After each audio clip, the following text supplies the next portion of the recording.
How's it going, everybody? I hope you are all having a wonderful day. Excuse me while I get things set up here. We are going live on YouTube. We're live on YouTube, and we are going live on Rokfin as well. So let's see here. I've got a very special guest for all of you today, and some of you may know the guest today. Some of you may have even met the guest today, our guest. And we are live on Rokfin now as well, so we're starting up over there. Yes, today we have a very special guest, none other than DJ Joe Nice, active, member of the audience, but also someone who joined us during the Force the Vote protests in Washington, D.C., when it was absolutely freezing. It actually wasn't freezing, but that's how I felt as a Californian. I felt like it was absolutely freezing. So Joe was at the protests, he had the sickest sign there. It was really cool. I'm sure we're going to talk about all that more today. But one thing that we talked about in particular at the protests was the yellow vest movement, the black vest movement, which I had no knowledge of prior to meeting Joe. So it was really cool to hear about that. And I think all of us could use a little bit of Joe Nice in our lives right now. So I hope you all enjoy this conversation. Yeah, man. Without further ado, I want to bring on the man, the myth, the legend. Oh, what else can I say? He's the CEO of Gourmet Beats. He is a dubstep DJ, vegan, multiple citizenships. You're a triple citizen and a lot more. So without further ado, here is Joe Nice. Jackson, what's good, brother? How are you, my man? You all right? I'm doing very well now that you're here. Thank you for coming on. Thanks for the invite as usual. Want to send a brief shout out to everybody that's in the chat right now. Please, and again, I know YouTube show hosts don't always like promoting their own shows because they're more interested in content rather than promotion, but I can do that because it's not my show. Please make sure to smash the like button. We want to obviously subvert the YouTube algorithm because YouTube is censoring people left and right, especially leftist journalists like Jackson and Convo Couch and Jimmy Dore and Frank Analysis and Richard Medhurst and everybody else that we in the leftist progressive community enjoy watching. So smash the like button. Contribute if you have the means to do so, because it's important that we keep this independent media thing going. Thank you, bro. You're very welcome. You already know it. You know what's up. You know that they're fighting us over here at YouTube in the algorithm. And Jay Rosales, thank you so much for the super chat to start things off. See, this is how it is, brother. We're already getting the money flowing in. We're already getting the money, and the money's going to a good cause. Hey, it is. But I also want to remind everyone, if you're watching and you're interested in what Joe has to say, I have Joe's Instagram, Twitter, Facebook, and YouTube linked in the description below on both Rokfin and YouTube. So, be sure to go follow there and support Joe's work as well. So, yeah, man. All right, bro. For our audience that maybe doesn't know you, hasn't met you, maybe you could introduce yourself a little bit more than what I said. I mean, you're such an interesting dude. You've been to 48 countries. Give our audience a little, some perspective as to who you are, what you do, and why you're here. Yeah, man. Well, first, thanks for the introduction. I appreciate that, and the invite, obviously.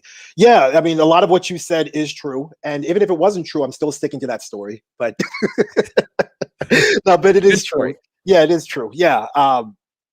Born in England, parents are from Trinidad, came to the United States when I was 2.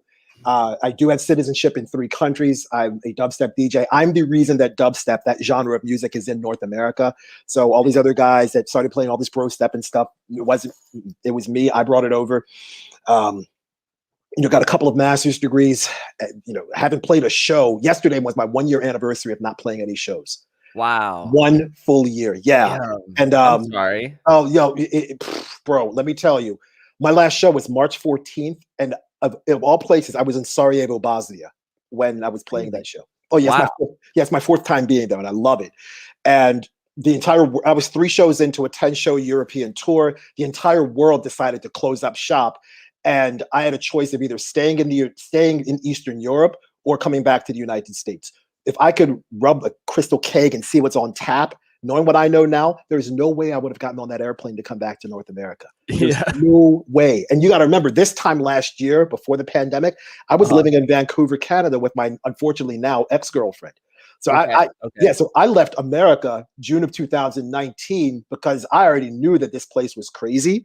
But then I said, all right, let me go on tour. Let me play my shows. Let me try to make some cash and do my thing. Pandemic happened. And then, moved back to Baltimore, saved up some PPP loan money and saved up the unemployment and found a tiny place here in North Carolina, where I am now. Got a couple of master's degrees, one from the University of Baltimore in nonprofit management, the other in intercultural services and healthcare from Wake Forest University. I am absolutely for Medicare for all. I'm for a demilitarized Green New Deal. I'm for ending all of these proxy wars, and I'm anti-Trump, but I'm probably more anti-Biden given all of his malfeasance over the past 50 years. And I certainly follow. I admittedly watch an unhealthy amount of news during the day. That's good. Yeah, that's good. Yeah, but it's not necessarily. But it's nothing from the mainstream in the United States. I watch a lot of overseas news because I align myself a lot more with what's happening outside the United States than what's happening in the 48 contiguous or the 50 United States. I do watch my share of France 24. I watch DW, which is Deutsche Welle, which is a German news organization. I do watch some TRT World from time to time. I catch up on CNA, which is a Singaporean news organization, CCNA, which is a Chinese news organization. Oh gosh, every once in a while I flip on Al Jazeera and would see what's happening. Euronews every once in a while is halfway decent. Yep. But yeah, I mean, and then, obviously my YouTube channels here and there that I keep an eye on to see what's going on. But yeah, I know we met at the Medicare for All rallies back 2 months ago, and I know you're a California guy, but trust me, that wasn't cold. It was chilly, but it wasn't cold. But I get it. It felt cold, but it wasn't really that cold. But you had a thin jacket on, which might have been the reason why I did. Chilly. But yeah, the whole fight for Medicare for all is something that I'm invested in now more than ever, especially since I can't play any shows or travel around like I'm usually doing. So I'm certainly more invested in the fight for Medicare for all because it's important. I mean, it's a human right. Healthcare is a human right as prescribed by the United Declaration for Human Rights. It's Article 25. It talks about everybody having healthcare. So it's something that we all should have. And quite honestly, here we are in a country where we're having to fight for something that should be given to us simply on the basis of us being human beings. Yes. Which is absolutely crazy to think about and say when you verbalize it in that way, but it's madness. It's absolute madness. It is. And before we continue on, I want to say a quick thank you and shout out to Colin, who was actually he was in on that little circle we had at the Force the Vote protest when we first met. So thank you, Colin, for the super chat. Colin said I'm working out right now, so he's gonna watch the stream later. But Colin's fit, bro. Colin is fit, man. He's the kind of guy that'll bench press a refrigerator with no problem. Yes. No problem. Yes. I mean, honestly, NFL combine business. Yeah. Well, we were just talking before we went live even about our workouts and shit. And you have a pretty interesting routine that you follow. With the cards and stuff. With the cards. Yeah. Today, I didn't do any kettlebell swings today because I just didn't feel like swinging around 32 kilograms a couple of hundred times today. Yeah. So stretch out, I warm up, got my deck of cards, and whatever card I turn over is what exercise I do. So if it's a heart, it's burpees, it's diamonds, it's push-ups, spades, it's squats, clubs are sit-ups. And I go through the entire deck. I love that. With minimal rest. Now, on days where I feel like swinging the kettlebell, what I'll do is I'll do 10 swings, depending on, or 15 swings, depending on how I feel, then do a card. So, I mean, couple days ago, I break up the cards in sets of 13. That way it's 52 cards. Yep.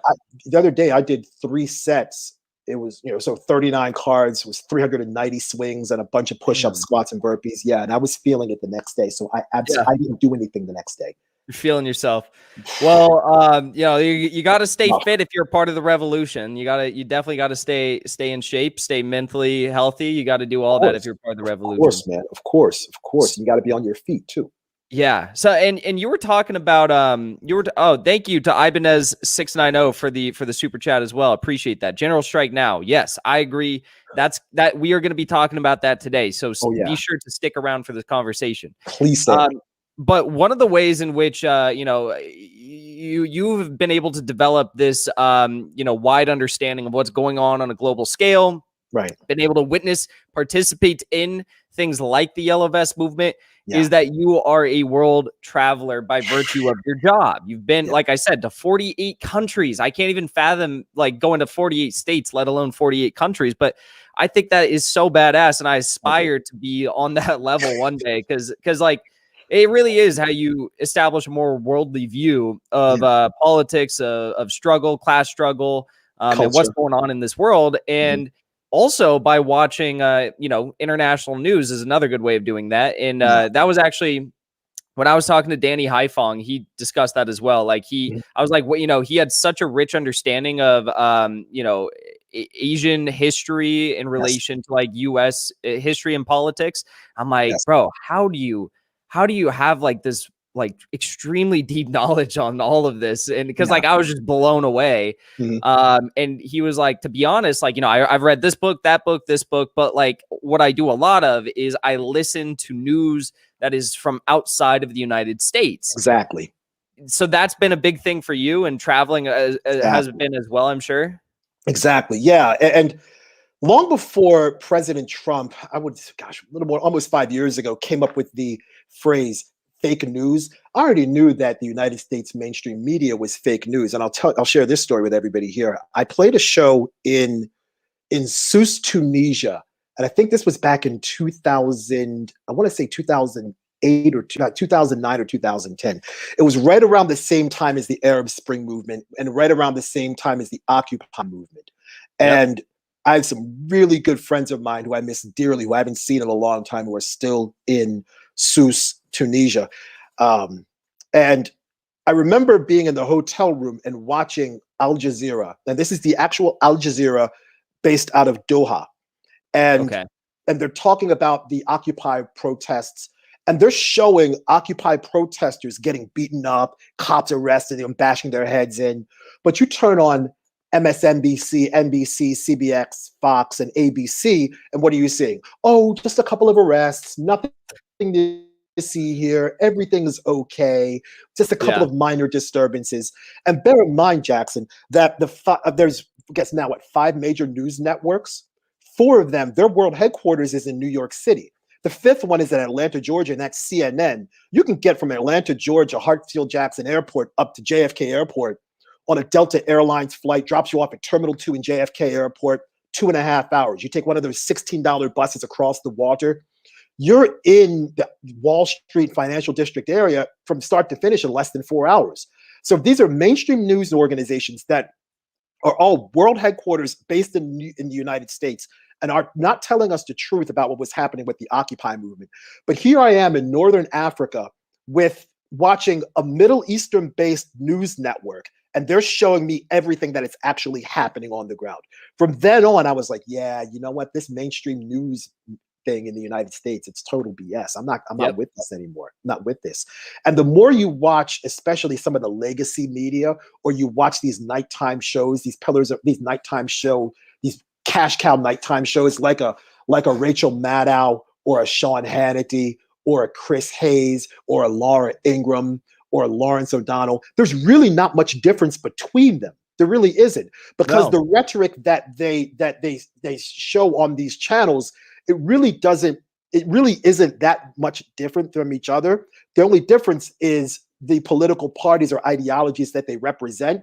But in terms of the messaging that they want to deliver for each of their political parties that they choose to represent, there's really not much difference, because as we all have seen and to understand nowadays, now more than ever, that there's not much discernible difference between the Democrats and Republicans. There really isn't. Both parties wanted to screw everybody out of a minimum wage. Neither party wants to give everybody health care. Both parties support all the wars in the Middle East. It's a joke, man. It is. It is. And I'm sure I'm sure witnessing like other news and going around the world has helped you see that even more than someone who's just like lived there and lived here their entire lives. Yeah. What was it like to be in in France and the surrounding area and witnessing what was going on there during the Yellow Vest movement? And like, when did you first hear about it? Mm-hmm. And maybe for those in our audience who aren't familiar with the Yellow Vest movement, or may even have a skewed perception of what the Yellow Vest movement was, if you could give everyone a little bit of a better understanding of what kind of drew you into it and what the goals of the Yellow Vest movement, were and are. Mm-hmm. Well, I knew about the Yellow Vest movement, gosh, I want to say kind of like November, December 2018. And I remember playing a show in Paris. Gosh, when was it? I want to say it was April of 2019. I was in Paris the weekend the Cathedral of Notre Dame burnt down. I was there. Remember you telling me that. I was there. And I remember I'd flown into Charles de Gaulle Airport on that Saturday, and I saw Yellow Vest protesters walking around the streets, and I was like, "Oh shit, there's actually Yellow Vest protesters, out here. Gilets jaunes, right? They're out there on the streets." So some of the people I was hanging out with, I was like, "Look," and the guy was my friend Fenury was like, "Joe, you know about this?" I'm like, "Yeah, man, I watch my share of news. I know about what's going on about how a lot of the French people hate Emmanuel Macron because of his neoliberal policies and his willingness to consistently cater to the 1% and the rich." And he had a whole bunch of tax cuts. He wanted to increase gas taxes. And there's a whole lot of people on the French left and the French right that don't like Emmanuel Macron. A whole bunch on both sides. A whole bunch on both sides. We can kind of dig into that a little bit more. But I remember the guys I was hanging out with there, they knew people who were actively protesting, and they were like, "Well, hey, Joe, could you do something to bring more awareness every time, whatever, around the world?" And I said, "Yeah, no problem. Anytime I play a show on a Saturday night, I'll wear a Yellow Vest, I'll take a picture, and I'll put a little something on my Instagram explaining what the Yellow Vest movement is about."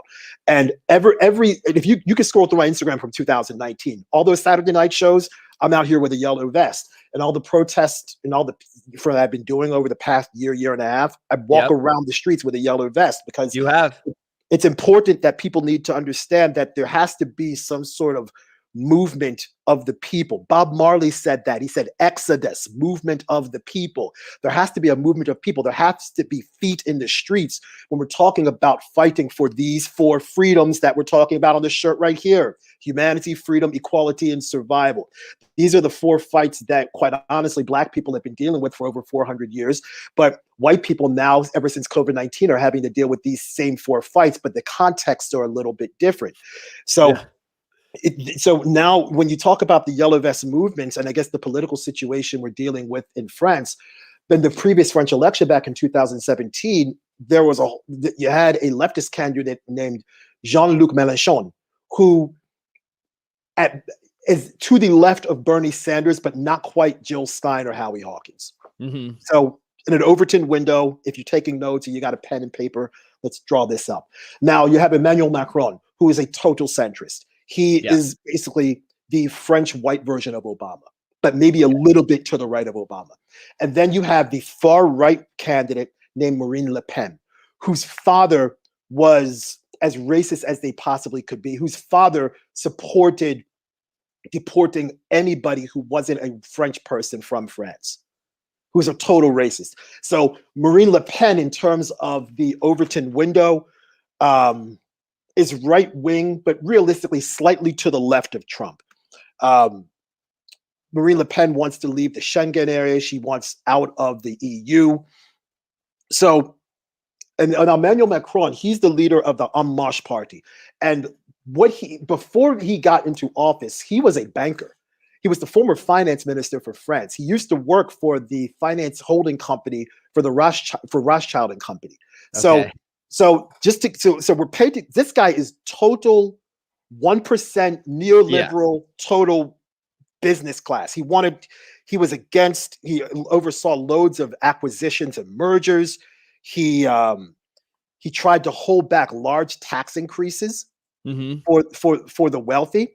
So who does that sound like? That, quite honestly, sounds like Donald Trump It does. when he passed the Tax Cuts and Jobs Act of 2017, which, if you remember what happened with the Tax Cuts and Jobs Act of 2017, that basically took a sledgehammer to the remaining puzzle pieces of what was left of the Patient Protection and Affordable Care Act.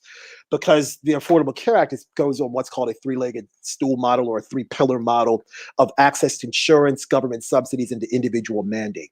So what he said he wanted to do when he campaigned was said, I want to repeal and replace Obamacare, but he didn't have the legislative capital or wherewithal to do so. So the easiest way he could do it was to cripple one of the legs of the Affordable Care Act. The easiest one to cripple was the individual mandate. How did he do it? He reduced the penalty from $695 for an individual or $2,000 for a family to $0.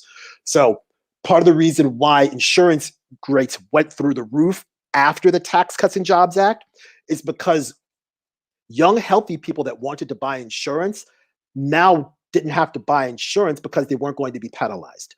So anybody that was young and healthy that wanted to buy insurance had to pay more for the people who were young and healthy and were forced to buy insurance, but now chose not to. And then based on actuarial science dictates that people who pay the highest insurance rates are people with chronic conditions or older people. So now if you're, let's say, 57 years old and you have diabetes, your health insurance is through the roof, because now you're automatically paying more for it because you're more likely to use health insurance. But now you're paying even more to cover for the lost premiums for those that did not buy health insurance because they weren't going to be penalized for not having it. But Joe, don't worry. Biden's on the way. He's subsidizing COBRA premiums. Oh gosh, he's fixing it. It's completely taken care of now. Don't even worry about it. Oh my gosh. Here's what I don't understand. Biden went ahead and said, hey, let's go ahead and subsidize COBRA. If you're going to subsidize idiot, subsidize Medicare for all. What the hell are you doing subsidizing COBRA for? The reason being, and you know this obviously, but the reason being, and someone broke it down for me on Twitter, for the amount of, okay, let me rephrase this. To subsidize COBRA, you were going to be paying $40,000. The U.S. is going to be paying $40,000 for 6 months of care for every individual. Yeah. If we had Medicare for all, it would be $5,000 to $6,000 per year for full coverage. But this COBRA thing is only for premiums, and it's going to be $40,000 for 6 months. It's unbelievable. This is a massive handout to the private health insurance industry. This handout to the private insurance industry is probably more beneficial to the health insurance industry than the handouts and giveaways from the CARES Act. Because this is directly going to the health insurance industry. And the health insurance industry, not only with last year, but the first almost, let's say, 75 days of this year, they've already gone ahead and said that they're going to increase health insurance premiums for not only 2021, but 2022. So they're already going to increase health insurance, and they're getting this massive bag of money from the federal government in the form of COBRA subsidies. For what? For what? And then AOC is going to go ahead, and everybody's going to say, hey, you know what? Yeah, let's go ahead and not fight for Medicare for all and not force the vote. Are you kidding me? And they're going to go ahead and force this shit sandwich of a stimulus package that we've been given right now. It's ridiculous. Yeah, and someone, the Sand Queen in our chat just commented, I have an ACA plan from the exchange. Deductibles and premiums were high to start and go up every year, as you just pointed out. The Sand Queen says their deductible is $7,000. That's not surprising. $7,000. That's not shocking at all. It's not shocking at all. Yeah, correct. That's not even healthcare at that point. That's just like fucking you over. That's not healthcare. Yeah. I mean, the healthcare in the United States is now go fund me, go to hell, or go away and die. That's really what healthcare is. Right I like that. That's accurate. It's true. That's what healthcare is right now. And if we have to rely on GoFundMe as quite honestly the real health insurance exchange in the United States, we've got problems in this country. And none of the 538 members of Washington seem willing, capable, or interested in doing what the people need to actually have done for them. And look, I don't know how, I mean, we got 81 people watching right now. All right. Look, we could pick 81 people from this list that's watching right now and everybody else that's already smashed a like on here. And we could go to Washington and do a better job than any of the 100 senators that are in Washington right now. Yes. I know that for a fact. 100%. 100%. Now, and that is a good reminder for everyone to drop a like, because YouTube is pushing us down in the algorithm. And shout out to our Rokfin fam as well. Just like this, thumbs up. It's this way. It's not pointing this way. It's this way. There you go. Oh, yeah, this way. It's this way. Yeah, exactly. So, Joe, Yes, Yellow Vest movement, right. We started talking about that. We started talking about Macron, Le Pen, and others that are involved in French politics. Now, my understanding of the Yellow Vest movement was that the Yellow Vest movement really started because of high gas prices, and these high gas prices were as a result of a tax that disproportionately impacted working class people, low income people.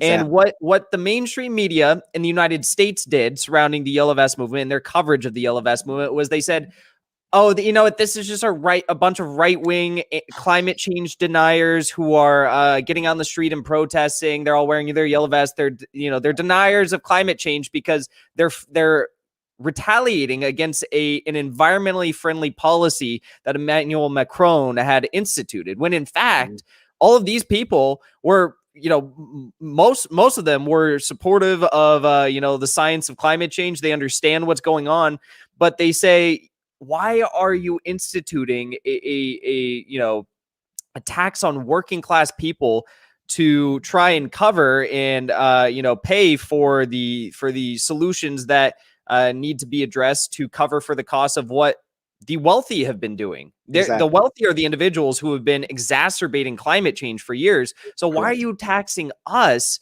on our gas on this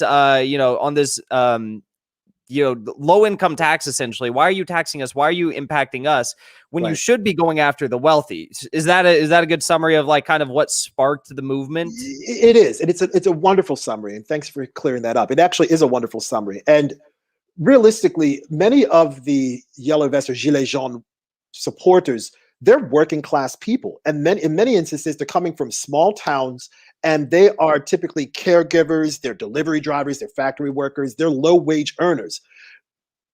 Let's look at that in a comparison to the United States.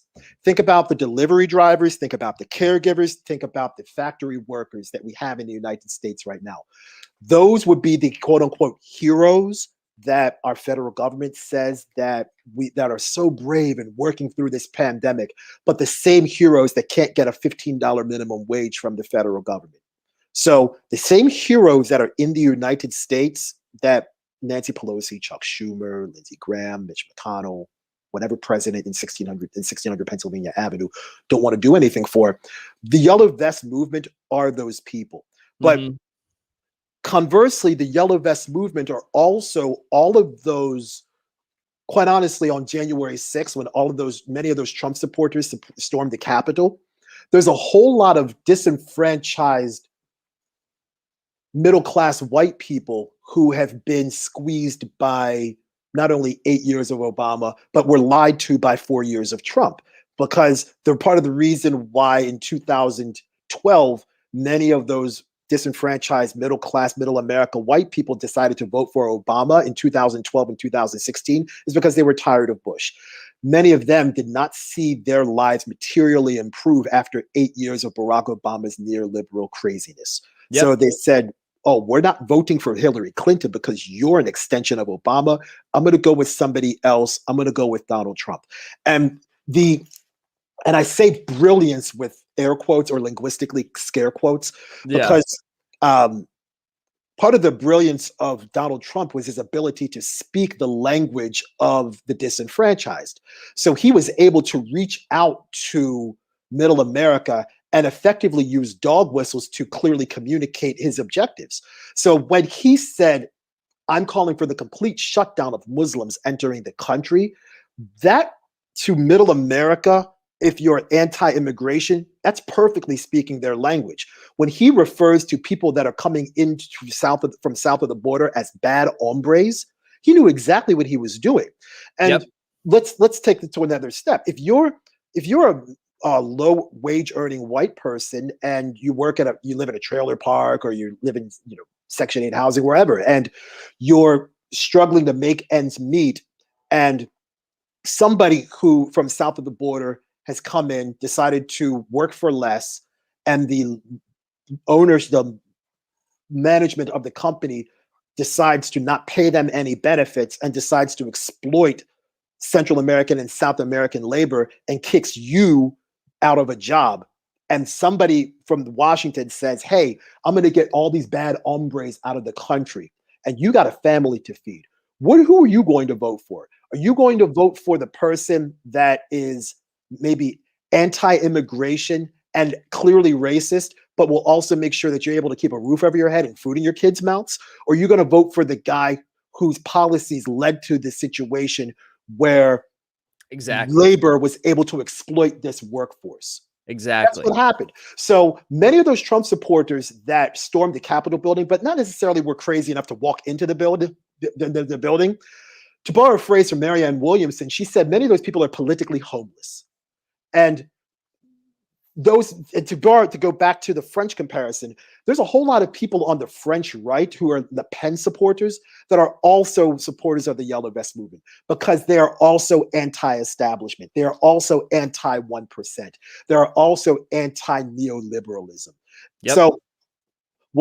So when we talk about, and we see this in the chat, when we talk about the need to have massive worker strikes, the worker strikes that need to happen, they need to be intra-industry and inter-industry. And yes, the best types of strikes, when you see them happening, they transcend political party and political ideology because they are worker and labor focused. Yeah, that's definitely the best thing that we could have right now. And I want to talk about that. I want to say also thank you to Toshi Yar for the super chat. In Australia, we pay 2% of our taxable income to fund our universal healthcare. That's how easy it is. It's truly baffling that so many Americans are cucked into this ideology that, we can't, it's too expensive. That it's too expensive. When we know it's going to save us $450 billion a year. It's crazy.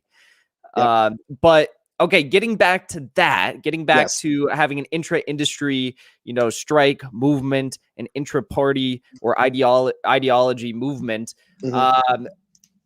that is exactly what took place during the Yellow Vest movement in France. You had people from all industries, from all over, who came together. It started off with a lot of truck drivers who were seeing this I was trying to think of the word earlier, regressive tax essentially on working class people, because the government said, instead of taxing the wealthy, going after the wealthy to fund our climate solutions, we're going to tax working class people through a gas tax. That is a regressive tax. Exactly. And in my eyes, that is a clear aggression in the class war. That's a clear act of war in class warfare. And they were coming out of the working class. Truck drivers who are mandated to keep yellow vests in their trucks while they're working were protesting.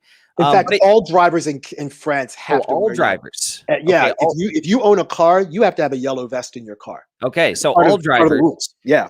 And it started out with drivers, truck drivers, delivery people, stuff like that. That's how it started out. Yes. It grew to so much more than that. And it grew to black vest movement as well, which some people are talking about in the chat. Give everyone a little bit of an understanding of what you saw in the yellow vest movement and how it expanded and how it grew and how it grew into not just the yellow vest movement, but also the black vest movement. Yes. Well, the yellow vest movement is international now. It's not just limited to France. Take a look at what's happening in Belgium. If you look at anything pretty much south of Brussels, Brussels has two airports. There's a main airport, and then there's the other airport south of it called Charleroi. It's in the French-speaking part of Belgium. Yellow vests are down there. They're taking yellow vest protests in Rotterdam in the Netherlands, in Croatia, Egypt, Germany, and Ireland. They're about making sure the yellow vests are protesting get fluoride out of the water. In Tunisia, a country that I know quite well, they're not wearing yellow vests. They're wearing red vests, which is called the Gilets Rouges, and they're protesting against the economic situation that's taking place in Tunisia. In Spain, they're wearing yellow vests in Madrid and Barcelona against taxi drivers' strikes. So in Serbia, Belgrade, they're protesting against gas prices. Latvia, oil prices. So we're seeing it all over the place. But what's happened in France as an extension of the yellow movement is the black vest, or gilet noir. Now, the gilet noir is representative of the undocumented workers in France. In French, the phrase will be sans papier, without papers.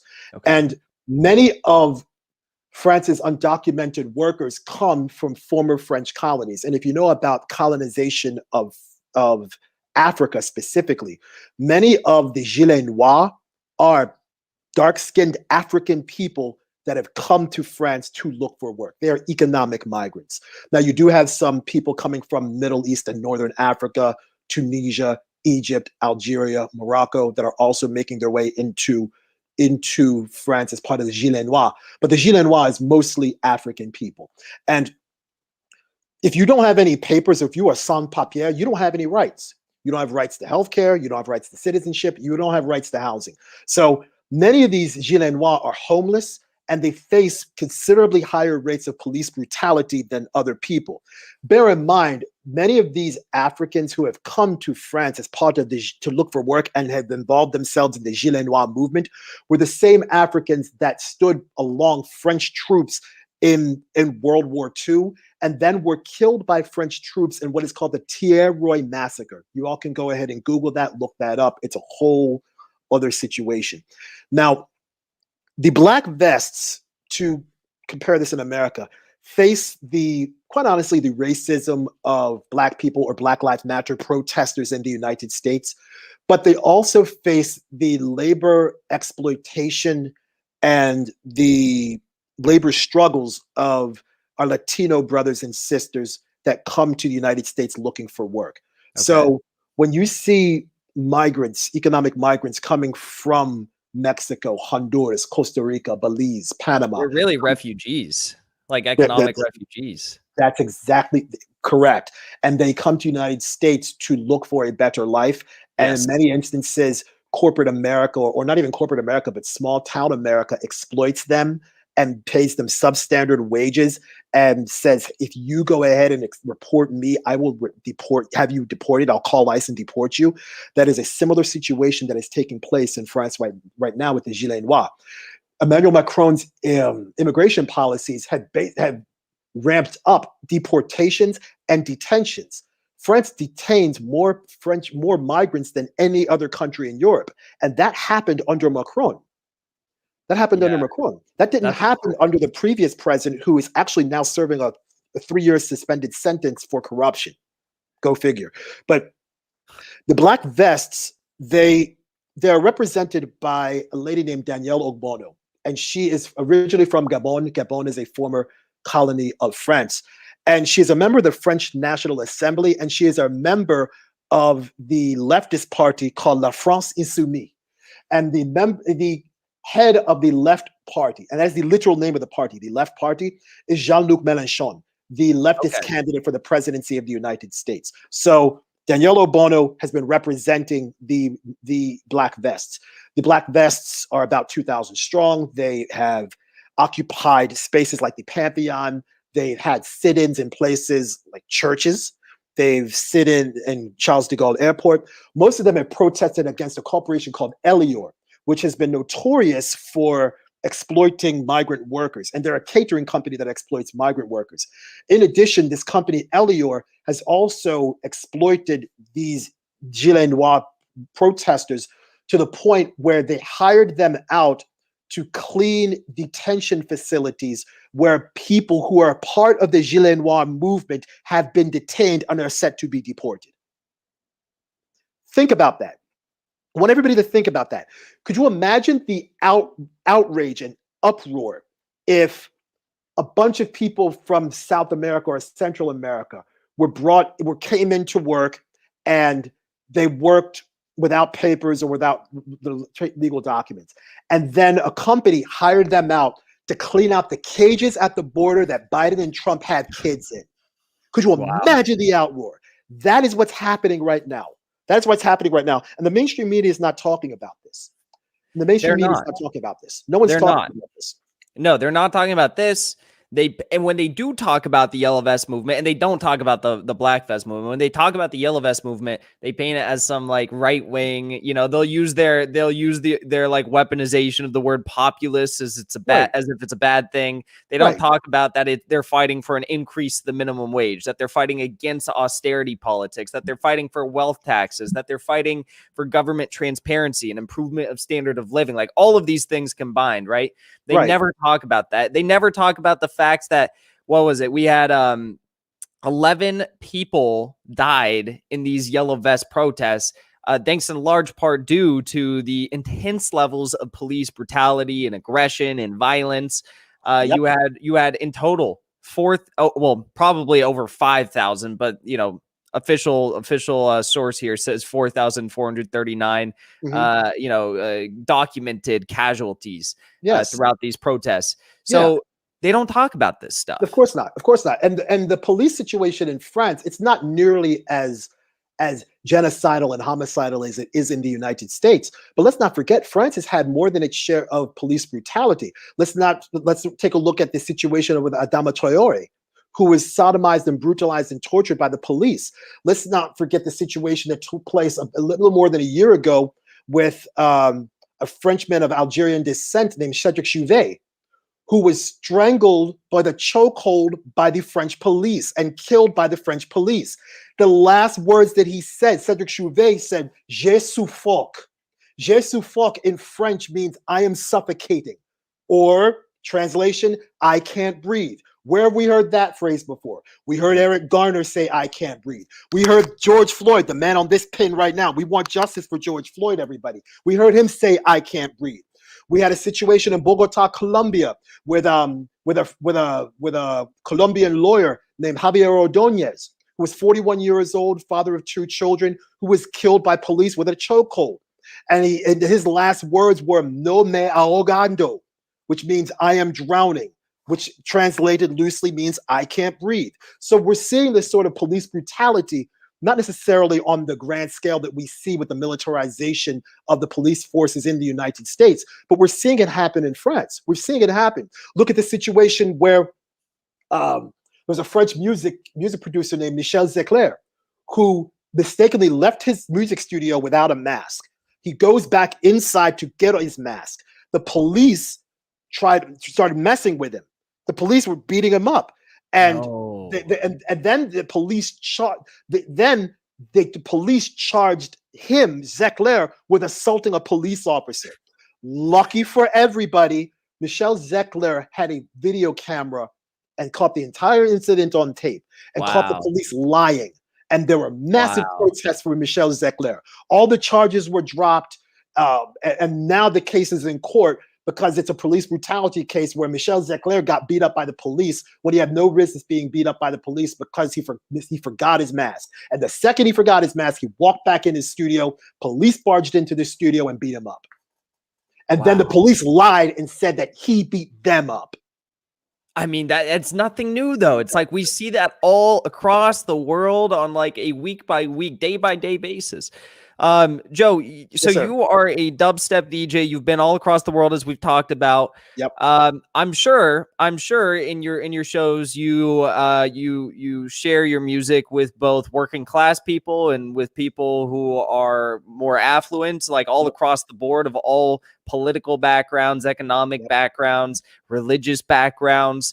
Why is it that people abroad are not afraid to challenge power, not afraid to challenge authority, are willing to get out in the streets and actually fight, are willing to, at times, stand up to the police and fight back against the police? I mean, we saw in the Yellow Vest movement, we saw literal professional boxers who are out with the Yellow Vest movement participating and actually beating the shit out of police officers. That guy had a real nice right hand, too. The guy had a real nice right.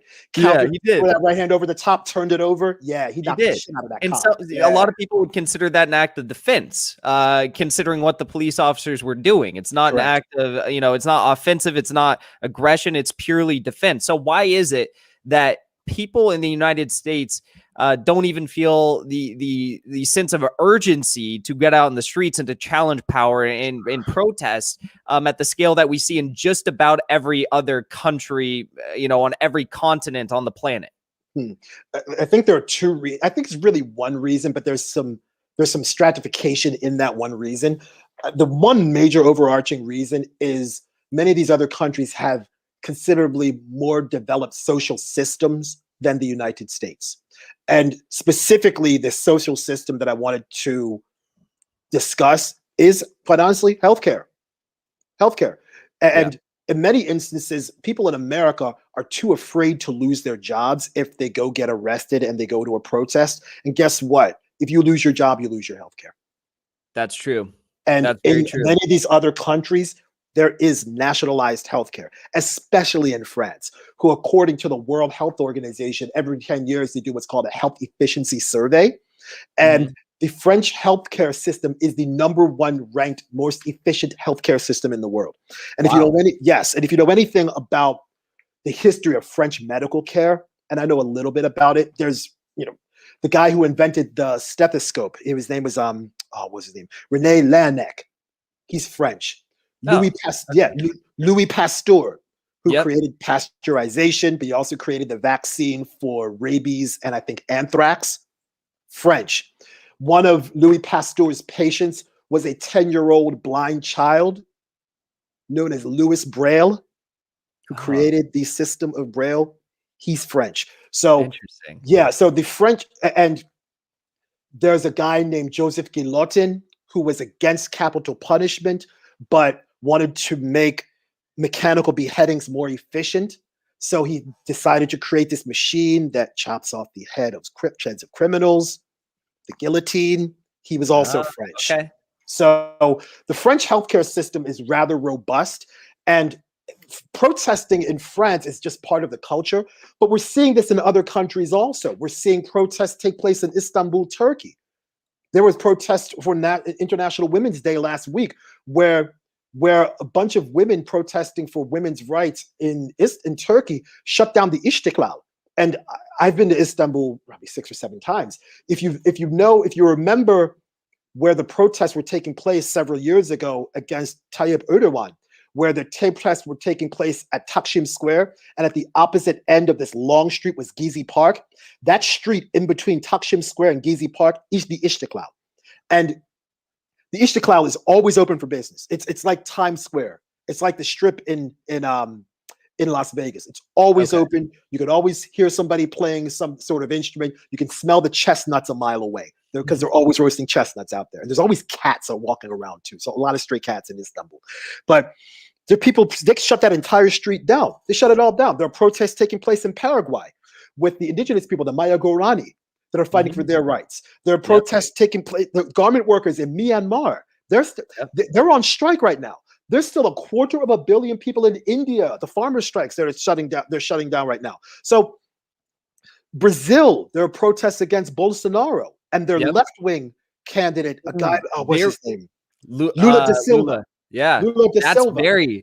I haven't even covered that yet on the show, but that's very exciting news. He's for those of you who don't know, Lula da Silva was essentially he was like forced out of office. They tried to file corruption charges against him that were very weak to begin with.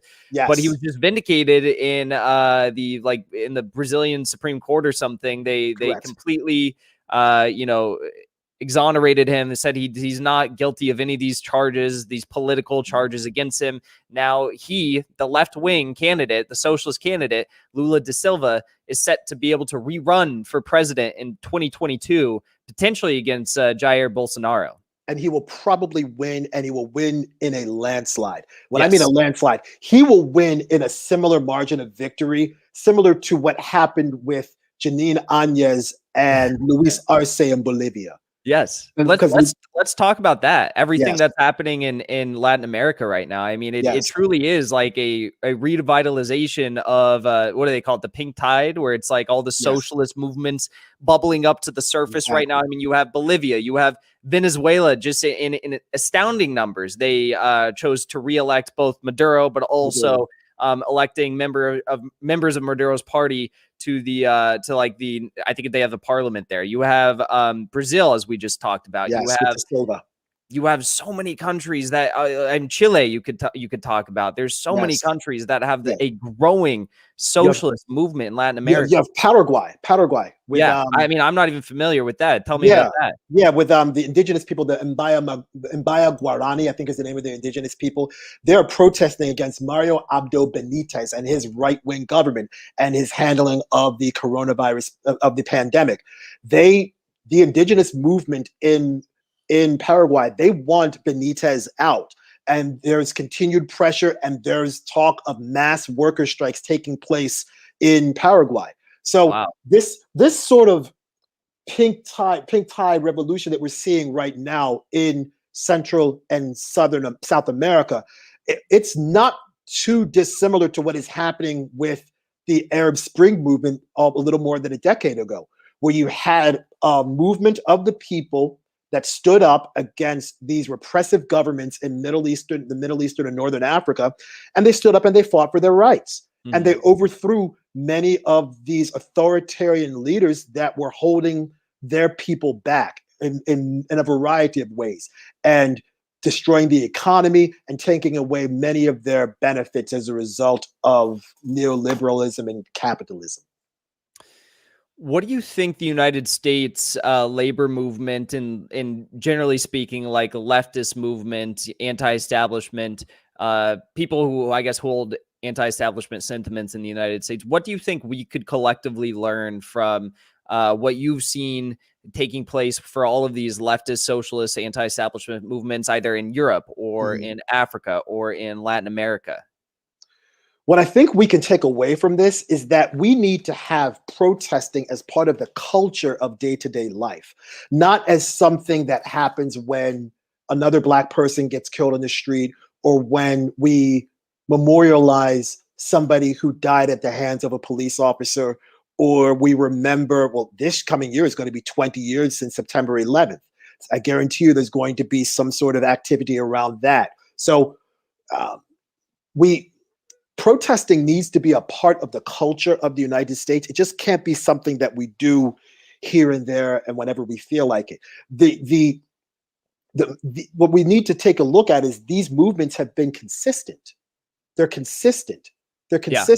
And they're not buoyed and supported by political ideology. They're buoyed and supported by working class people. It needs to be, this can't be, oh, I'm going to have a Democratic wing of the Yellow Vest movement and then a Republican wing of the, no, because that's not going to work.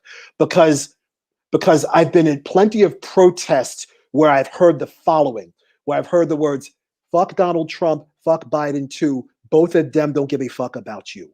What I mean, what people are saying in the streets is, hey, you know what? The right wing doesn't care and the left wing doesn't care. It can't be a black thing and a white thing. It needs to be racists versus everybody. And it needs to be a working class populist movement that supports the rights of workers. Because I guarantee you this, Jackson, and everybody else that's watching right now, and this might sound a little bit crazy, but I know how I want this to sound and I know where I'm going with this. I guarantee you, if the United States federal government had truly taken care of its people, with health care and a universal basic income and a $15 minimum wage and recurring monthly stimulus payments from the beginning of this pandemic, George Floyd probably would not be dead right now. Here's why. Because let's not forget, George Floyd got arrested for passing a $20 bill. Why? Because he was without a job. And he had COVID-19 at the time he was arrested and ultimately killed at the hands of Derek Chauvin and the other 3 police officers. If George Floyd had a UBI, and if George Floyd had health care, and if George Floyd was getting a monthly payment of $2,600 a month, not $2,000 a month, do you think he would have tried to pass a $20 counterfeit bill at a local establishment? No. He would have had no reason to. He would have had no reason to. He would have no reason to. So if the government was actually taking care of its people and giving everybody a UBI, giving everybody monthly recurring stimulus payments, and damn it, giving everybody health care, do you think you'd see a whole lot of people in the streets right now? Probably not. And Jackson, I want to make sure that everybody understands this. Racism is a function of economics. Racism is a function of economics. There's a reason why for 245 years, people that looked like me worked for people that looked like you. And people that looked like you did not pay people that looked like me. There's a reason why in the Constitution of the United States, Black people didn't get anything until the 13th Amendment. And that was Black folks no longer get to be slaves. Then the 14th Amendment came along and said Black people no longer everybody gets equal protection under the law. And then 15th Amendment said everybody gets the right to vote. But even then, with everybody getting the right to vote, voting was still, quite honestly, for rich white people. It wasn't for everybody. Yeah. So racism is a function of economics. If you were to give people some sort of economic agency, which is why on my protest sign that you saw and that everybody has seen, the very first line, thank you very much, I appreciate that. The very first line I talked about is reparations for American descendants of enslaved Africans. Because if you could figure out the reparation situation and you deal with the economic disparity that Black people have against white folks, that will go a long way to sorting out the disease of racism in the United States, because that is what racism is. It is not, it's far past just a social problem or a political problem. It is a disease. It is a disease. It is a sickness.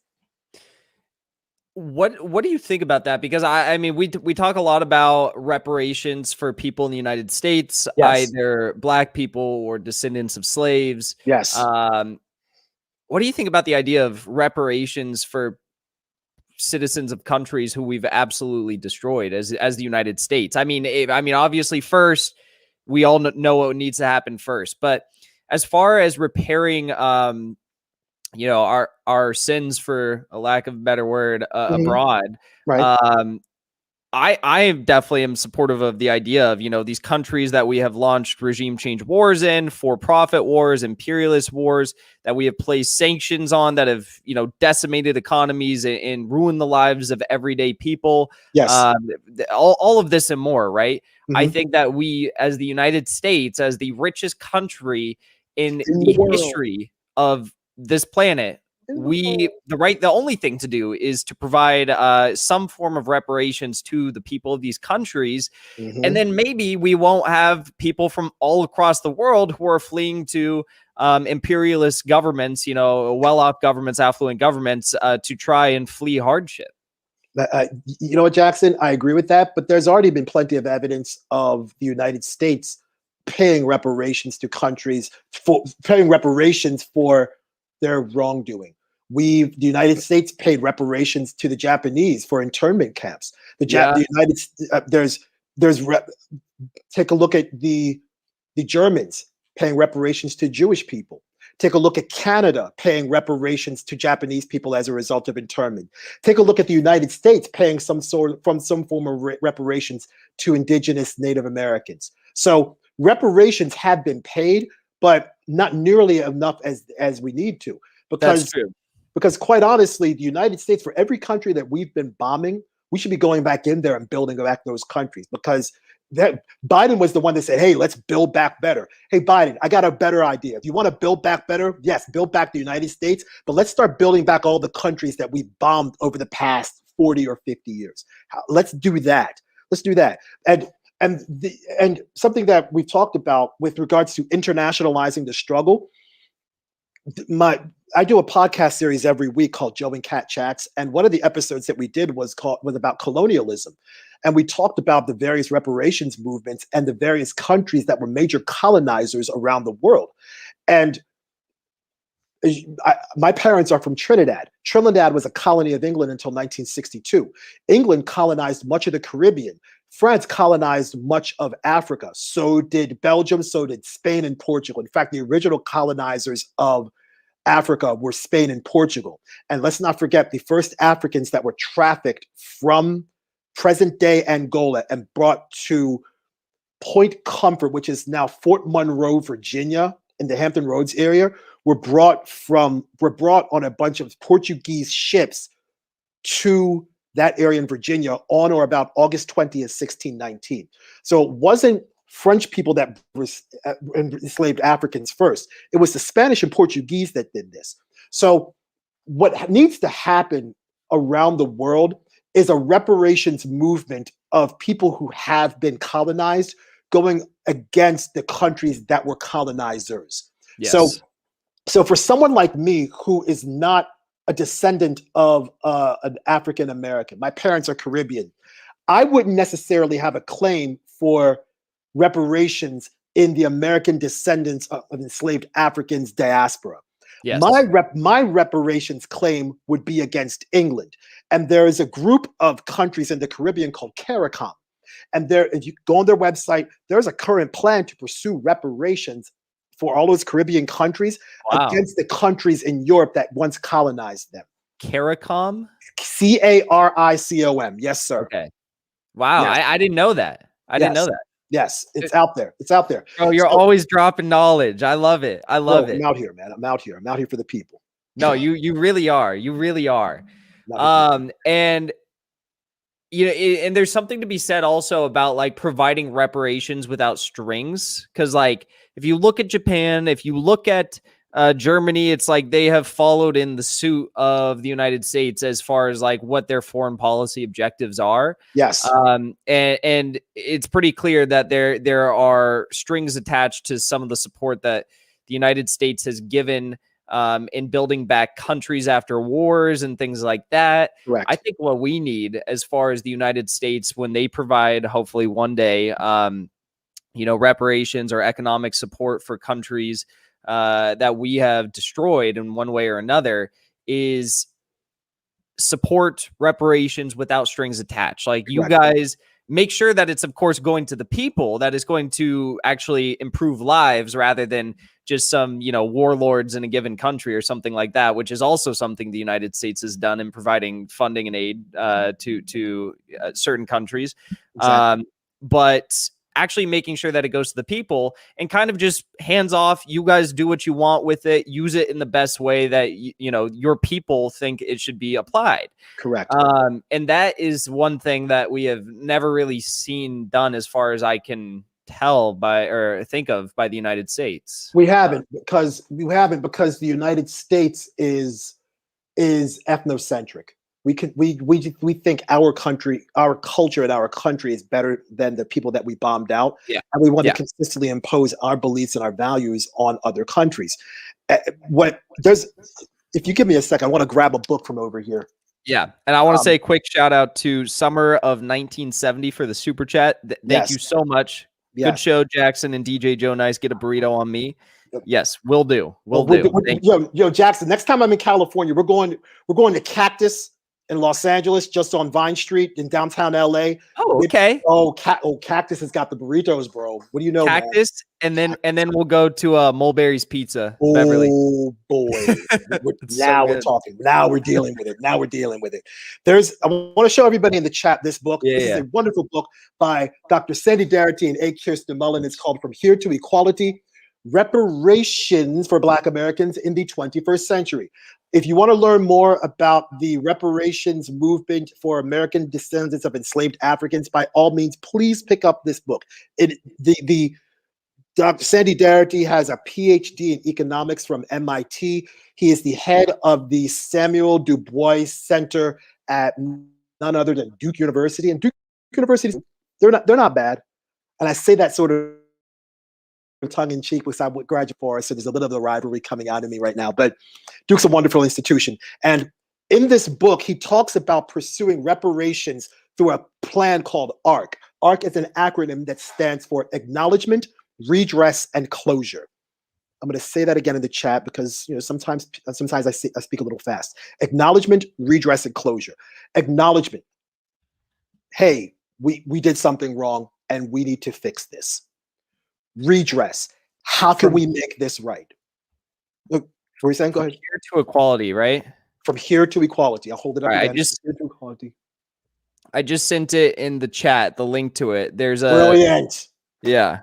It's a winner of the History Book Prize 2021 Association. Oh, this is new. Is this new? It's about a little more than a year old. Maybe a couple of years old. Maybe a couple Okay, it more. won 2021 Association for the Study of African American Life and History Book Prize, and the 2020 Reagan Old North State Award for Nonfiction, North Carolina Literary and Historical Association. So, clearly, a book that's being lauded by individuals who have a extremely deep knowledge on this subject. But Yeah, have you gotten through all of it yet? I've read this book forwards and backwards. That's why I'm dropping the silence from the book. You pursue reparations through a framework called ARC: acknowledgement, admit that you did something wrong; redress, figure out how to make the situation right; closure, you go back to the aggrieved party and you ask them, are you happy with the terms of the settlement? Now, under redress can take two pathways. You can take atonement, or you can take restitution. Atonement is the spiritual aspect of admitting that you have done something wrong. Restitution is the legal obligation to address the wrongs that have been committed. Okay. So the best way to atone for this situation would be to have a formal apology by the slave owners and masters to those who they enslaved. But you can't do that now because everybody from that era is dead. So the only other way to do that would be through restitution. And you have to set up a legal framework to do this, which is why one of the pieces of legislation I desperately want to see passed is House Resolution 40. House Resolution 40, to make sure that we go ahead and study how to create a pathway for reparations for American descendants of enslaved Africans. This book is a magnificent piece of work. I urge everybody to read this book if you want to learn more about reparations, because it's important. And I'm literally about to buy it right when we finish the stream. I'm gonna get it. That's a good idea. And there's a couple more books that I think everybody needs to read while I'm here, because we're on fire today. I want to say a quick shout out to Colin. Thank you for the super chat. What it is, Colin. Very generous. Africa should be included in reparations as far as if Africans in the diaspora desire to return to their mother African countries. You should have the right to return without needing visas. I agree with That's that. a good point. I agree with that. And Dr. Darity discusses that in the book. That in the book. I'm going to get the book. Read this book. There are 4 other books that I want to share with everybody here, because I think, yes, we all spend a lot of time watching YouTube videos, and we watch your channel, obviously, and we watch everybody else. And it's good to do that, but it's good to every once in a while find your eyes in the pages of a book. So one book, From Here to Equality, read it, get it. The first book I think everybody should read is this book right here, When Affirmative Action Was White, by Dr. Ira Katz-Nelson. Read this book. It talks about how many of the policies that were designed to provide redress for Black people actually ended up benefiting white people. Wow. Was white. When affirmative action was white. For everyone in the chat, I'm just gonna type the titles in. You guys find the best place to buy it, because like a lot of times you can find them at your local bookstores. You don't have to deal with the shipping. You can find them used, and also if it's a big publisher, just don't even do Amazon. Just buy it through your local bookstore. They will order it through their publisher for you. Don't do the Amazon shit. I was just going to say, don't do Amazon. Don't do that. Don't do that. Don't do that. Support your local bookstores. There's some wonderful bookstores out there.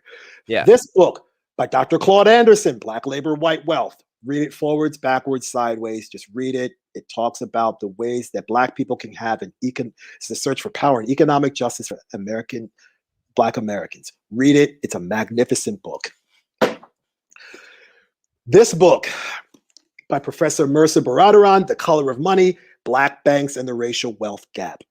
Talks about how banking Black is a bit of a misnomer, and how the federal government needs to step in and provide Black people with the financial resources to be on an equal footing with our white brothers and sisters. Read this book. The first couple of chapters of this book were a bit of a difficult read, not necessarily because of the subject matter, but because of the content.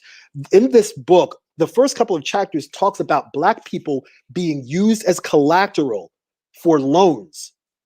It talks about Black people being used as bonds for insurance, as instead of being treated as people. So Mercer lives in my city. She lives in San Clemente, and she the author of that book, and she was a big supporter of my city council campaign. She's awesome. Absolutely. And the last book I want to share with everybody here, this is a magnificent book. This book, The Color of Law by Richard Rostein. This book talks about racist housing policies in the United States. Let's not forget that the concept of redlining or racial covenants or racial segregation began in my beloved hometown in Baltimore, Maryland in 1920. And it happened when a black trained lawyer named Henry McMeekin wanted to move into a majority white neighborhood. And the mayor of the time, a gentleman by the name of J. Barry Mahul, set up a process stating that if you are a black person, you can't live in a particular area where that is predominantly occupied by white people. And vice versa. If you're a white person, you can't live in an area that's predominantly black. That concept of racial segregation eventually is what redlining is.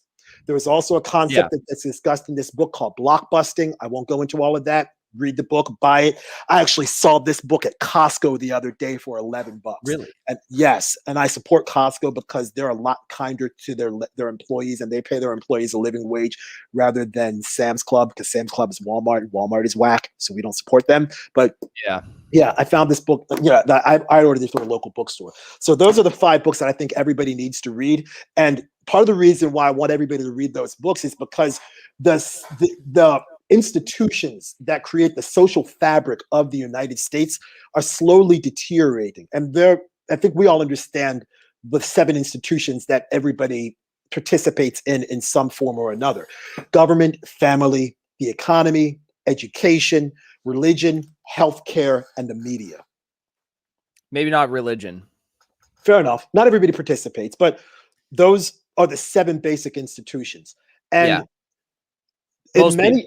for most people. And so many of these books speak to the deterioration of the institutions that every community should have.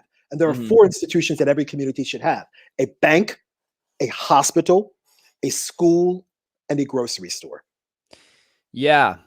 You know what's interesting? I want to say a quick thank you, first of all, to Travis Wade. Thank you so much for the super chat. Vergen Gin. I don't even know how to say what you just said. It's something in German, maybe. I don't know. Joe, maybe you could have a crack at that. Did you see that super chat? No. Vergen Gin Heights bin Wall Tigung, struggle to overcome negatives of the past or working through the past. I don't know. It may have gone. I don't know German. May have lost. I don't know that. Yeah, I don't know German. Thank you for the super chat. I think that German has those long words, but I think that long word is what he's defined as Travis is. Yeah. I just didn't know how to pronounce it. I can't pronounce it. But that's interesting. You bring that up because I don't really know why, but one of the things that I've been doing I've found myself doing recently, when I get very high, is I have been like finding myself trying to define like what are the bare necessities that every like civilized society needs. Like what are basic human rights, or what are things that every society needs? So it's interesting you bring that up. I mean, just random tidbit there. But that is pretty cool to look at. So I will those 4 institutions: a bank, school, hospital, and grocery store. And when you think about, take a look at what's happening right now in the United States with this pandemic and how many people have not been able to buy food. Yeah. Right? Food deserts are a problem in the United States. Food deserts are a huge problem. And go ahead. Go ahead. I mean, it's not even just food deserts. It's like we had someone on my stream, like maybe it was a month ago or 2 months ago, and they're kind of like trying to trigger me talking about vegan stuff. I'm not vegan, but I'm vegetarian. And they're like, oh, like, why aren't you vegan? Why aren't you vegan? And I was just kind of like, whatever. Well, let's talk about this then, if we're going to talk about this. And I was like, there's a ton of reasons why someone can't be vegan. There's a ton of reasons, but one of the biggest reasons is food deserts. And it's not even a matter of, do you have a source of good vegan food in your town that you live in? Because even then, like at the time, my car was broken down. I didn't have a car for like a month when I was doing the stream. And when the person brought it up, I have grocery stores that are like, within like a mile, 2 miles of me. Correct. It's like, how am I going to go over there, walk all the way down there, skate all the way down there, and get like all the groceries I need and bring them back? It's like it's much easier for me to go to the grocery store that's closer, even though it's like not that far away. But these are and what I should also add is like the area I live in is like the lower income area of my community. So there's not those nice grocery stores where you have all the nice like vegan choices. Like near me, I have CVS and Rite Aid, and that's all I get. Yeah. And obviously food deserts. The United States Department of Agriculture defines what a food desert is. And the Census Bureau has these small plots of land called census tracts. And within each census tract is approximately 1,000 people. And a food desert is defined when 1/3 of the population or 500 people do not live within 1 mile of a grocery store or don't have access to transportation to a grocery store. Now, if you're in a rural area, that requirement expands a bit. But just because you have a CVS that you can get milk, bread, butter, peanut butter, jelly, whatever, that doesn't necessarily qualify you as a grocery store, because there are 7 types of food that you need to qualify for a grocery store. The 7 types of food are dairy, poultry, fish, meats, fruits, vegetables, and breads and grains or cereals. Okay. 7 types of food.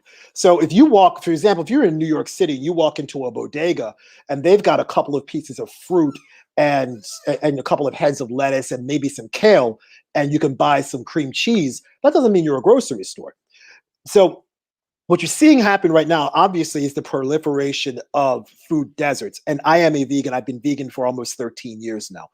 So, and I'm not one of these vegans that's like, oh, you should be vegan and go to hell, because I'm not that. No, you eat what you want to eat. You know, I'm part of the big kale lobby. You know what I'm saying? I'm part of the lentil crew. But you know, what we're also seeing right now is a new phenomenon called a food mirage. A food mirage, and food mirages happen when you live in a particular area that has a grocery store, but you can't afford to buy the food in the grocery store.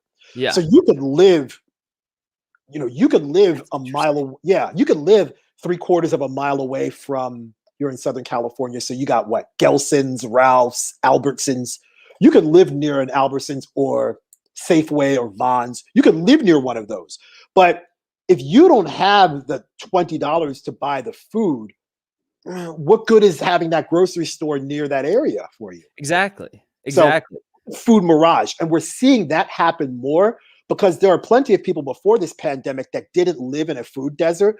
But now, because they're only getting $300 a week instead of a universal basic income, or their stimulus checks have been wage garnished by the IRS, they're not able to buy food as easily as they used to. So we're seeing food mirages. The other 2 food, I guess, situations that we have food swamps, and then we have food oasis.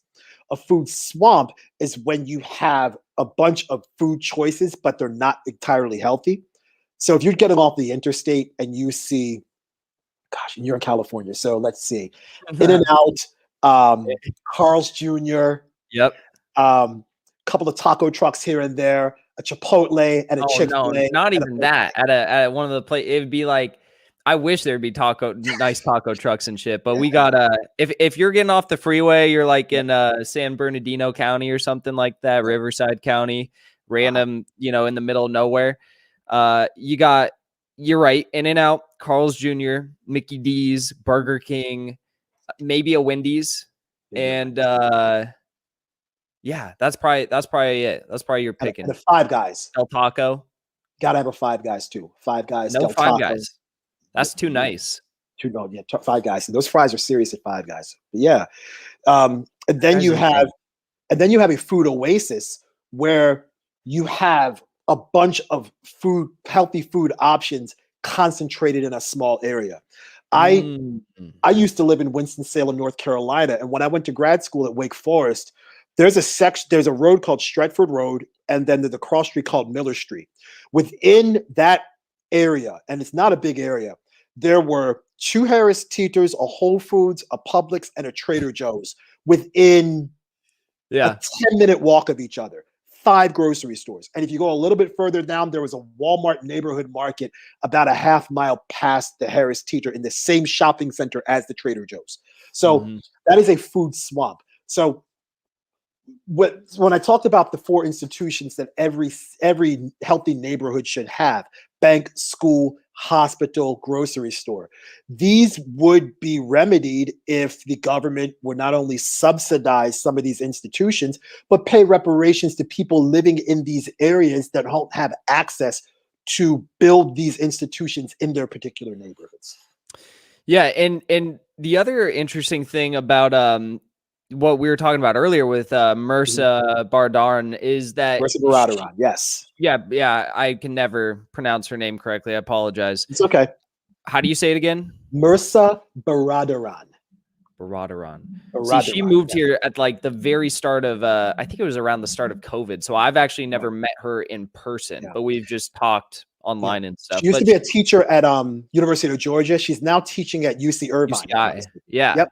Her and for those of you who are like maybe thinking about getting that book that she wrote, if you're interested in learning more about her, she has done a ton of incredible lectures that you can find online for free, just on YouTube. So I suggest listening to those because those are great too. Absolutely. But she talks about, as far as having banks in every community, the way that we achieve that is through putting, what we used to have here and what many countries have is having public banking in your post office. Absolutely. I on my protest sign, that's one of the line items I had on there. I had public banking, postal banking. And I said this in a bunch of my own conversations and chats. The world's largest retail network is not Amazon. It is not Taobao for anybody that's ever shopped in China, or it's not Alibaba. It is not Walmart. It is not Target. The world's largest retail network, brick and mortar retail network, is the United States Postal Service. There's a post office everywhere. Yeah. Could you imagine what kind of reform would take place in this country if post offices offered low-cost financial instruments at every post office? Imagine Barbara Ehrenreich said this about being poor. She said it's expensive to be poor. She also said that being poor is like having one long emergency. If you didn't have, and many people, and Professor Baradaran talks about this in the book, many people are not only unbanked, but they are underbanked.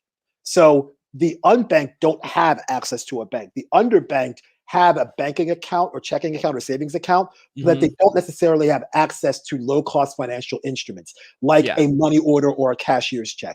So, or you have to go to an ATM to withdraw money that's outside of your network. And let's say you want to withdraw $20, it ends up being a $24 transaction because of the transaction fees, because it's out of your banking network. Postal banking would eliminate all of that because the government has the infrastructure, not only in terms of a brick and mortar apparatus, but it also has the human capital, the people to administer these low-cost financial instruments to people who want to use them. So this sort of public banking, quite honestly, would be similar to a healthcare situation if America had a public option.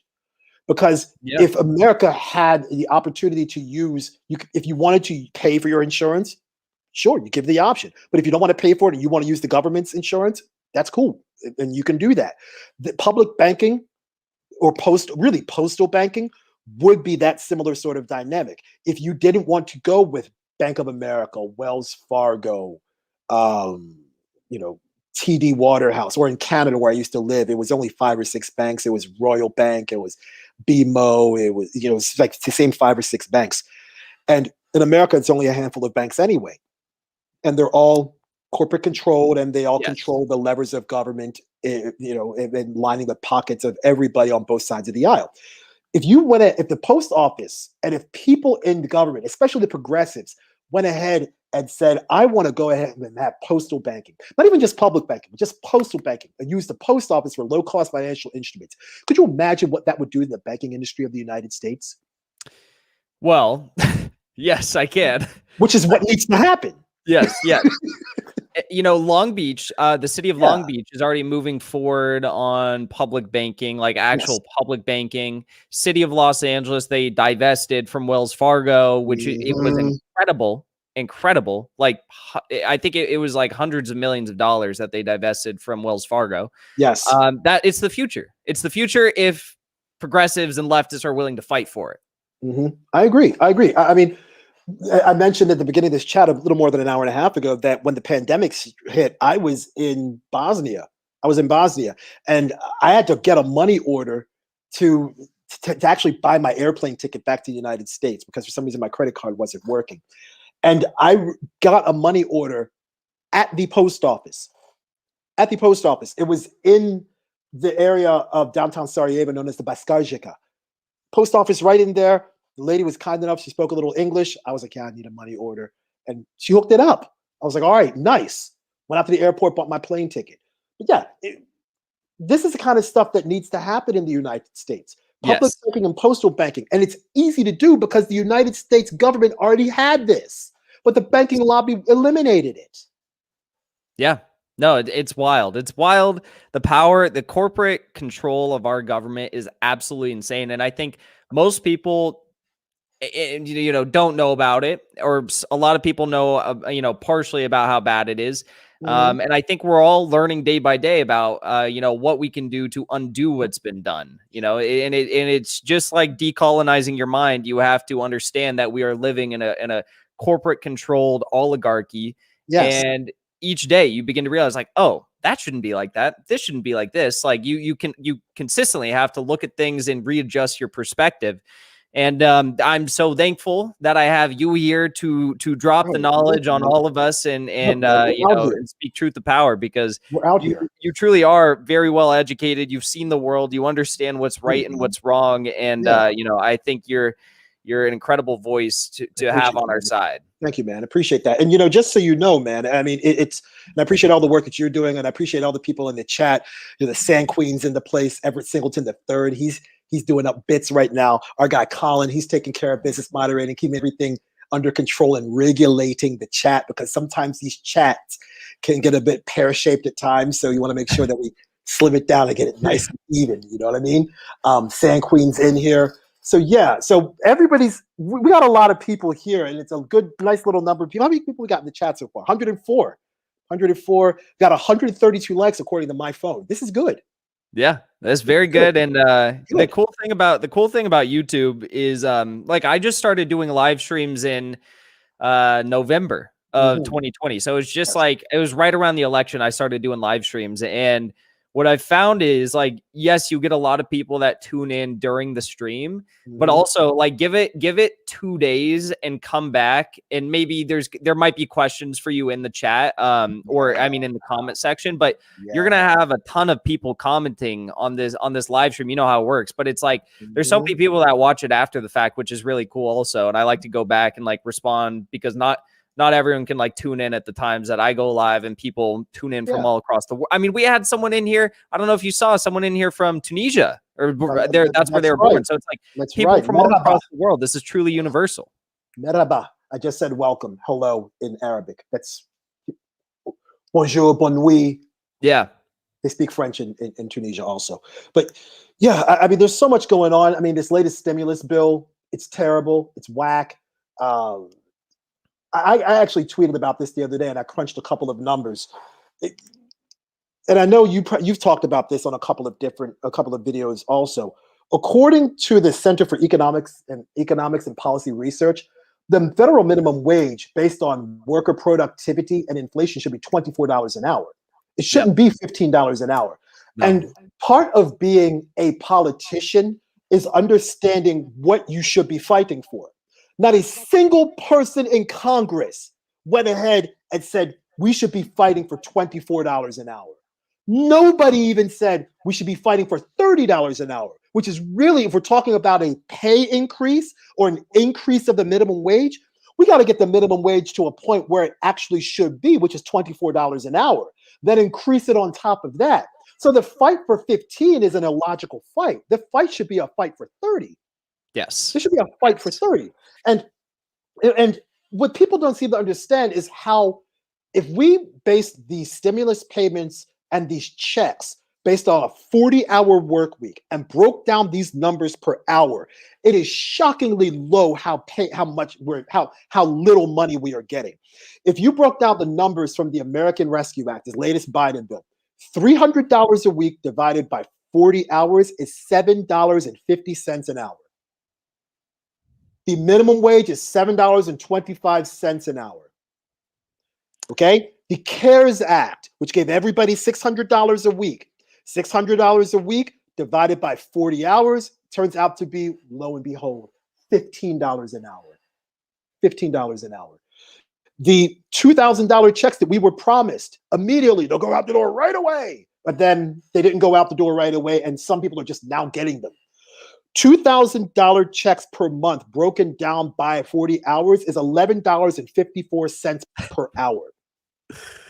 Oh my $1,400 checks, which is what we are all supposedly getting sometime soon. I actually went on the IRS website, and mine's arriving on Wednesday. Wednesday is my birthday. That's good. Hey. Yeah, bro. Yeah, man. It's my birthday. 45 years old. Still doing what I know how to do. Yeah, it's peak. St. Patrick's Day, nonetheless. Patrick's Day, brother. Oh gosh, bro. Let me tell you, when I used to drink, I used to get loose. Trust me. Trust me. That's for the dive after dark. That's for the dive after dark. That's for the uncensored stuff. That's uncensored business. You know what I'm saying? Dive after dark. But the $1,400 checks, if we broke them down for a 40-hour work week, that is $8.08 per hour. So bear in mind, the same political party that said we want $15 an hour didn't have the political fortitude to fight for $15 an hour, or the economic intelligence and the foresight to say, wait a minute, $15 an hour isn't even what we should be fighting for. We should be fighting for $30 an hour. Yes. We should be fighting for $30 an hour. Yes. The Democrats had full control of Washington, House, Senate, and White House, negotiated against themselves and lost. Yeah. How the hell do you do that? They gave us less than the Republicans. They gave us less than Mitch McConnell when he was in charge of the Senate. It's really mind-boggling. Like people say, you know what? Biden's the lesser of two evils. Okay, well, we're still, neck deep in this pandemic. It's getting better now, but the economic crisis is going to be here for years on end. So where's that support? Where's the lesser of two evils now? They're giving us less support than Trump. Where's the lesser support for Trump? And here's the crazy thing. Why did none of the 538 members of Congress look at the $15 minimum wage and decide to set the $15 minimum wage based on a 40-hour work week for a weekly payment? So what happened with the $600 stimulus checks that everybody was receiving as a result of the CARES Act, based upon a 40-hour work week, that was broke down to $15 an hour. But the conversation now was $2,000 a month. Well, $2,000 a month doesn't equal $15 an hour. If you want to do a monthly payment based upon $600 a week, the monthly payment we should be getting based upon $15 an hour at a 40-hour work week or $600 a week should be a $2,600 per month paycheck. Yep. 600 times 52 is $31,200. $31,200 divided by 12 is $2,600. We should be getting $2,600 checks. We're getting $1,400 checks one time. They think we don't know math. They think we can't put two and two together. That's what they think. Man, look, Jackson, look, we got how many people in this chat? We got 106 watching. Look, we got mathletes out here. Not athletes, mathletes. We do. And I want to say thank you to one mathlete in particular. Thank you to Toonsy. Toonsy says bonjour and came in with a very generous contribution. Thank you so much. I live in San Diego, but originally from Tunisia. Amazing discussion. Thank you so much. Thank you. Thank you. I miss Seuss. I miss Tunis. And I miss real harissa, original harissa from Tunisia. I miss it. Harissa is a red pepper sauce. You can buy it. Awesome. Here's the thing. Here's the thing. I feel like if there was ever a time for a pandemic to take place in my life, like now's probably the best time, because now I feel like I have my intention set. I feel like I'm ready. I'm 21 years old. As soon as this is over, and things are safe to travel again, I'm all over the place. I'm going to be all over the place. And that I feel like that's the right thing to do right now in my life. I'm very excited to start traveling. So maybe I'm going to have to hit you up for some recommendations as places to go, people to see, things to do. Look, we could talk, we could let everybody know about that now. I mean, this is just my thing, but where are your favorite places? Oh boy. Favorite maybe we can take it by continent. Okay, favorite city in the world. Perth, Western Australia. Really? Yes, Perth, Western Australia. Perth is a better version of San Diego. And San Diego is magnificent. Perth, it's unbelievable. The beaches there are amazing. Yeah, Perth is surf. I know you like to surf. I know you get it in on the board. Yeah, Perth, Western Australia. A close second is Gothenburg, Sweden. And Sweden is my favorite country. Fremantle Beach in Perth is awesome, by the way. A buddy of mine, his older brother owns a tattoo shop there, Western Australia Inc.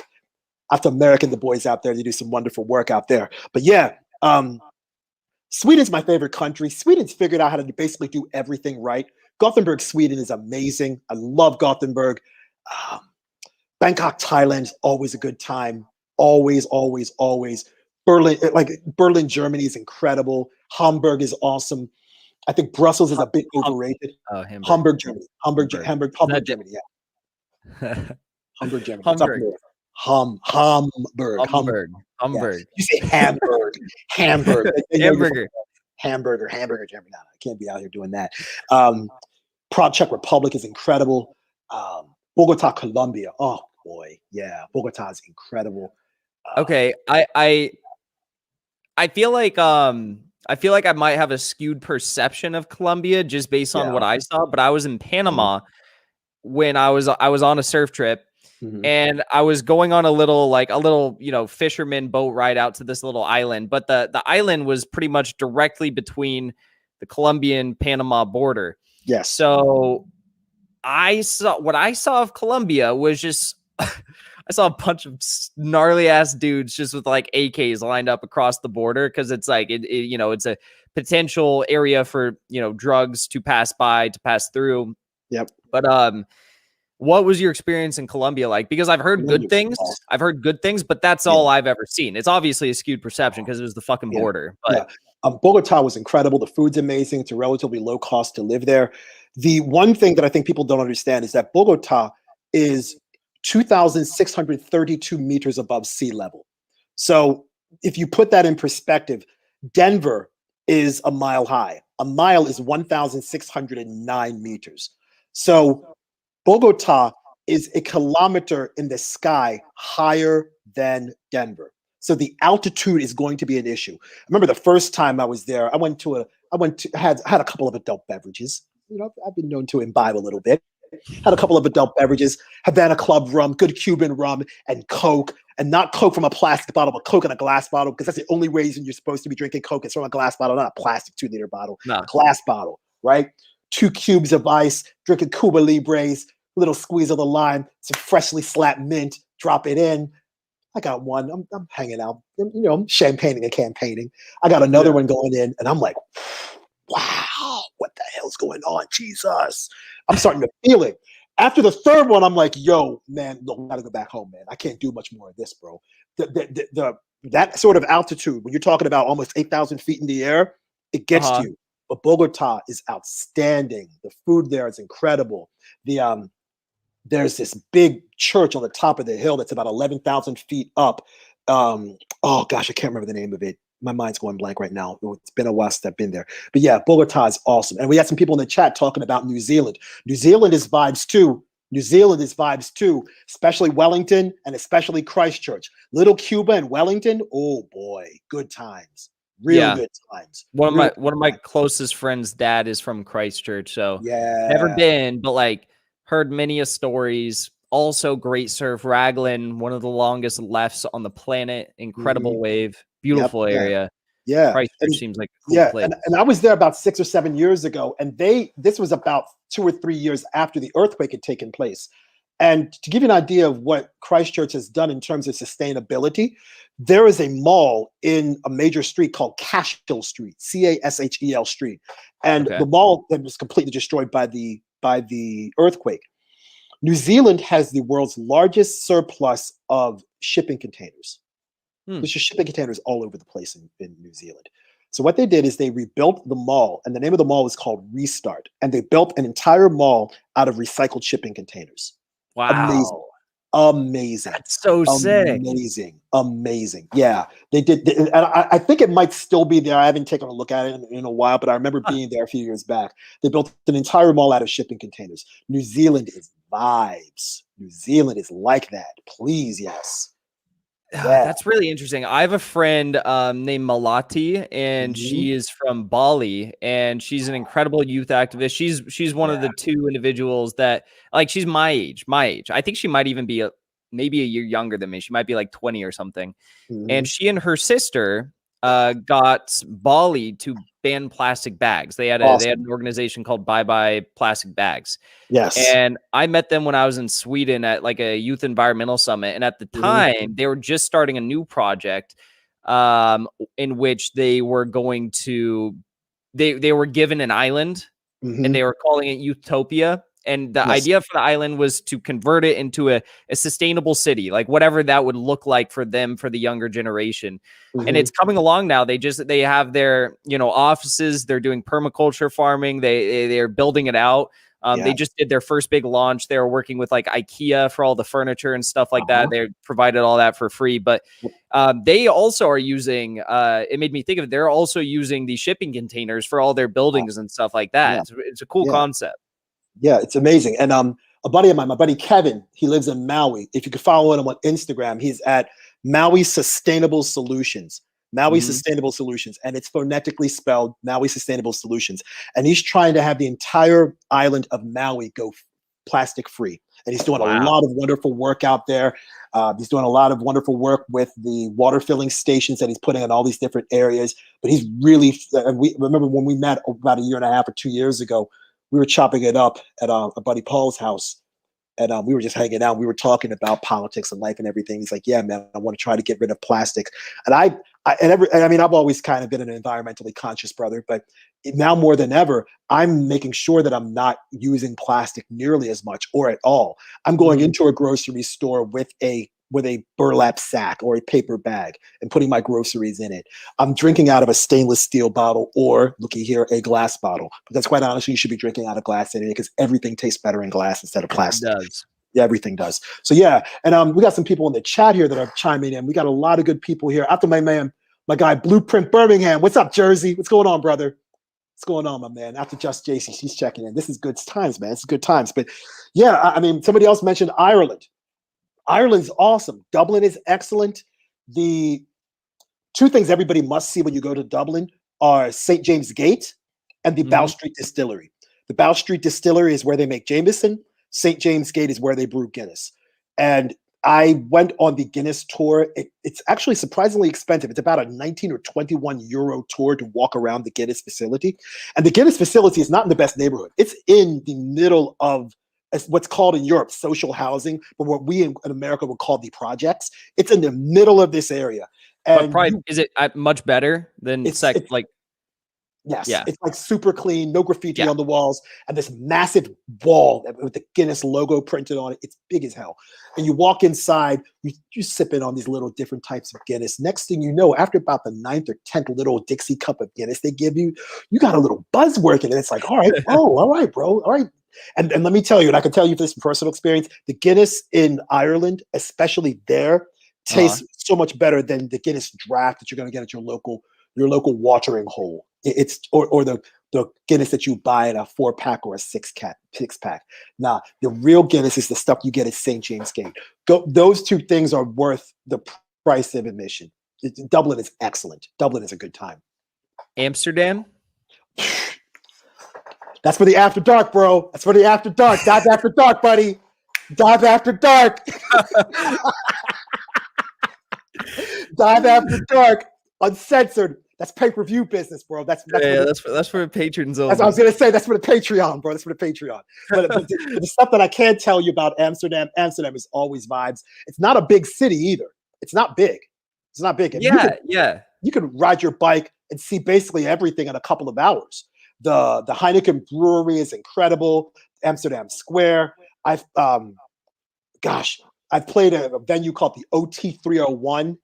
Overtoom 301, because that's the name of the street. It's on Overtoom Street, and the address is 301. OT 301 is vibes. Out to my people in Amsterdam, they know who they are. Yeah, man. That's dope. Yeah, Amsterdam is a good time. True Soldiers Productions, they know what the hell is going on out there, man. My man T Sparks and his lovely wife Tiffany, always a good time in Amsterdam. Amsterdam's wonderful. Amsterdam Square, the Melkweg Theater, and obviously all the coffee shops that are there, including the Bulldog. Yeah. Is the Bulldog the spot? The Bulldog is the one that you want to go to. If you've ever seen any of those Heineken commercials where there's a guy dribbling a soccer ball or a football or a soccer ball, and he's dribbling it around a light pole. I don't think so. Okay, the building that he's doing that behind him, that's the Bulldog. It's one of the biggest coffee shops in the world. Okay. And okay. You walk in there and you can get your hookup easily. Do all of them have weed, or is it just like some of them? Some of them. In some places, the plant life or the horticulture is better than others.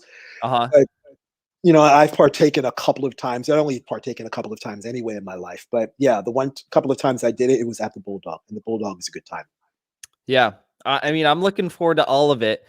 So I will be sure to hit you up wherever I go first. I'll be like, where do I go? Where do I go here? But I'll tell you, the other places that I absolutely love, and I've been to Spain, been Portugal, haven't been to Italy yet, but my favorite part of Europe, and quite honestly, one of my favorite places in the world. I mean, I love Hong Kong. I've been to Hong Kong a bunch of times. Hong Kong's always a good time, especially Llama Island. Bangkok's always vibes. Kuala Lumpur, Malaysia was great. Singapore is excellent. But my favorite part of the world, that not necessarily in terms of aesthetics, but just vibe and people and hanging out, it's Eastern Europe, especially the former Yugoslavia. I love it. Love it, love it, love it, love it. Really? Love it. Yes. If you gave me a one-way ticket to go anywhere right now, I would have no problems walking the streets of Zagreb, Croatia, Ljubljana, Slovenia, or Sarajevo, Bosnia. No problems at all. None. And I think part of the reason why is kind of goes back to our reparations discussion, and it really focuses on socialism. Many of these former Eastern European countries were communist and eventually became socialist over time, which means everybody had everything and there wasn't necessarily this overt class warfare. And part of the reason why I feel most comfortable over there is because I can walk those streets and not be looked at as, what's this black guy doing here? I'm just, hey, I'm a human being. I am Joe. And let's not forget, 30 years ago, that was all one country. It's now 7 countries. Yeah. And I think part of the reason why I feel most at home there and almost safe there to a certain extent is because countries that have had some sort of recent conflict and have ended that conflict eventually realize that it's rather silly to have a conflict with somebody that speaks a different language than you or practices a different religion than you. And after a while, you realize, you know what, this is, what are we doing this for? And by extension, people have learned to kind of manage their relationships based upon geography, linguistics, and religious practices. So by extension, it would also make sense to not hate somebody because of the color of their skin. Yeah. Yeah, that's interesting. That I'm going to be honest, that wouldn't be like the first country or countries that would come to mind that would be like the least racist, I guess, is the way that you could paint it. But that's news to me. That's interesting. Yeah. I mean, in Angela Davis's book, Women, Race, and Class, she talks about this, and she talks about socialism as a vehicle to ending racism. And when you think about many of these socialist, I mean, another wonderful city that I've been to that at one time had its roots in socialism is Prague, Czech Republic. Prague is incredible. Incredible. I walk there, it's like, yo, Dobrý den, Jeek. Dobry den means hello, good day. Jik means thank you in Czech. But yeah, it's always a good time over there. So for me, countries that have had a socialist past, and and this is going to sound a bit crazy, but countries where I don't always expect to see other Black people, they, from, at least in my experience, had seemed to be the least racist. And that's interesting. which is weird, but the way I explained it, hopefully it provides a bit more insight to all of this. And out to all the people, all the family back in Eastern Europe, out to Mark, out to Dr. Albert. He's not a doctor, but that's a whole other conversation. That's for the Patreon. Jesus Christ, that's for the Patreon. That's a whole other thing, believe me. In those countries, did you see the same sort of lack of general animosity towards like working class people? Like here, it's like if you're poor, you dress a certain way, you're going to get looked at a certain way, you're going to get treated a certain way. Did you see that there as well? Like in the same way that people didn't look at you in a certain way, like, racialized things, like, do you feel like they also didn't hold that animosity towards like working class people? Nope. No. I didn't feel that because so many of the people there at least I encountered were working class. Yeah. Working class. So and even for the couple of people that I met that weren't working class, they didn't look at the people who were working class as second class citizens or less than. They looked at them as people, which is quite honestly, when you go back to the ethos of the I Have a Dream speech by Dr. Martin Luther King Jr., he said, hey, I want to judge people on not by the color of their skin, but by the content of their character. And the content of their character is looking at people as people, not how many euros or kuna you have in your checking account. Kuna is the Croatian money, or Bosnian mark you have in your account, but how you are as a human being and as a person. And we have some people talking in the chat, Travis Wade saying, I want to visit China as well. I've been to China 4 times. I've never had a weird experience in China at all, ever. Well, I shouldn't say that. The only weird, I shouldn't say how weird. I did think it was a bit weird having people come up to me and taking pictures of me. Like I would, but it was like, I thought that was a bit weird, but yeah. But then again, you go to China, they don't expect to see a whole lot of Black people walking around town drinking bubble tea. So that's a whole other situation unto itself. But other than that, never had any weird issues in China. Never had any issues in China at all. There's so much anti-China propaganda, not to say that the government is perfect by any stretch of the imagination, but like there is so much anti-China propaganda. And I mentioned that earlier. I really enjoyed talking to Danny Haifong about that. And he's been to China as well, and he enjoyed his time there as well. Yeah. James Root in chat said, everyone I've met who's ever lived there, I think James is referring to maybe Bosnia. But everyone I've met who's lived there has said the same about Black people. It's like you are welcomed and wanted, even with Latinos overseas in Asian countries. We tend to not be viewed as others. That's it. It's only this whole idea of viewing, this whole xenophobic mind state seems to be a bit more of a North American thing rather than a European thing. Now, granted, there are some countries in Europe that are completely xenophobic, especially when you're dealing with right-wing repressive governments. Take a look at what we've talked about a little more than an hour ago with France. And take a look at the deportations that are taking place in my birth country, England.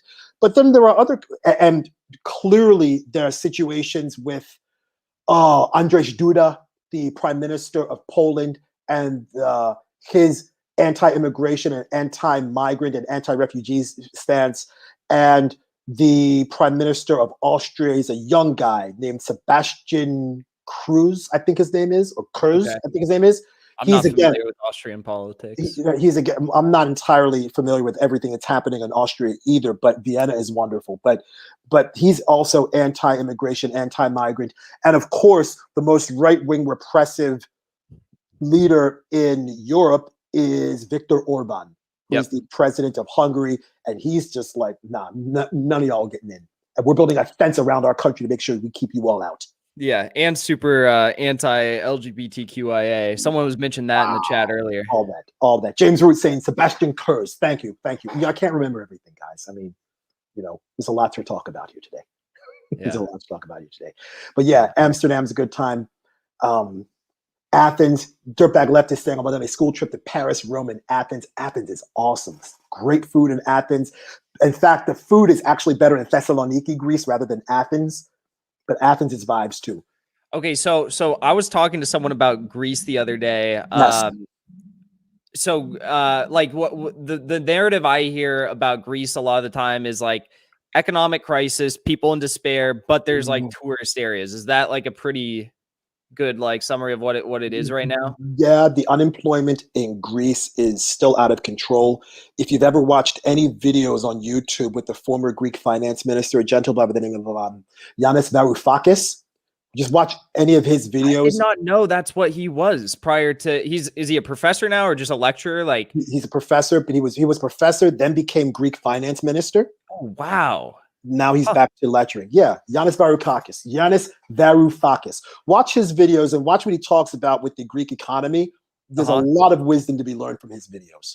Yeah, I didn't know that. I didn't know that was his position. I'm gonna have to watch more of his work. Varoufakis, yes. And there was a video that a few months ago, maybe a year ago, where there was a debate between him and John Bolton. Of all yes, I have seen that. I have seen that. Yeah, fascinating video. Fascinating video. But yeah, Yanis Varoufakis is excellent. There's a whole look at people chatting here. Yanis Varoufakis, he's all over YouTube. Cornel West is great. Cornel West is a legend. Jesus, that guy is a genius. Yeah, and it's a shame what's happening to him right now at Harvard. He left. He left. He's now at Union Theological Seminary. Yeah. Harvard didn't deserve him. Harvard didn't deserve him. Harvard didn't deserve him. And if there's anybody who's been speaking truth to power for our generation that's obviously still alive, certainly Cornel West is at the top of the list. Oh, 100%. 100%. Him and the obvious person, if we're going to talk him, we have to mention Chris Hedges. He's the other person. Yes. And another book that I think everybody should read right now that may not necessarily make you feel better about your life, but may provide a bit more clarity about your life is Chris Hedges' latest book, America, The Farewell Tour. Read it. I have not read it yet. Need it. You need to get that. I got it over here somewhere. It's over there.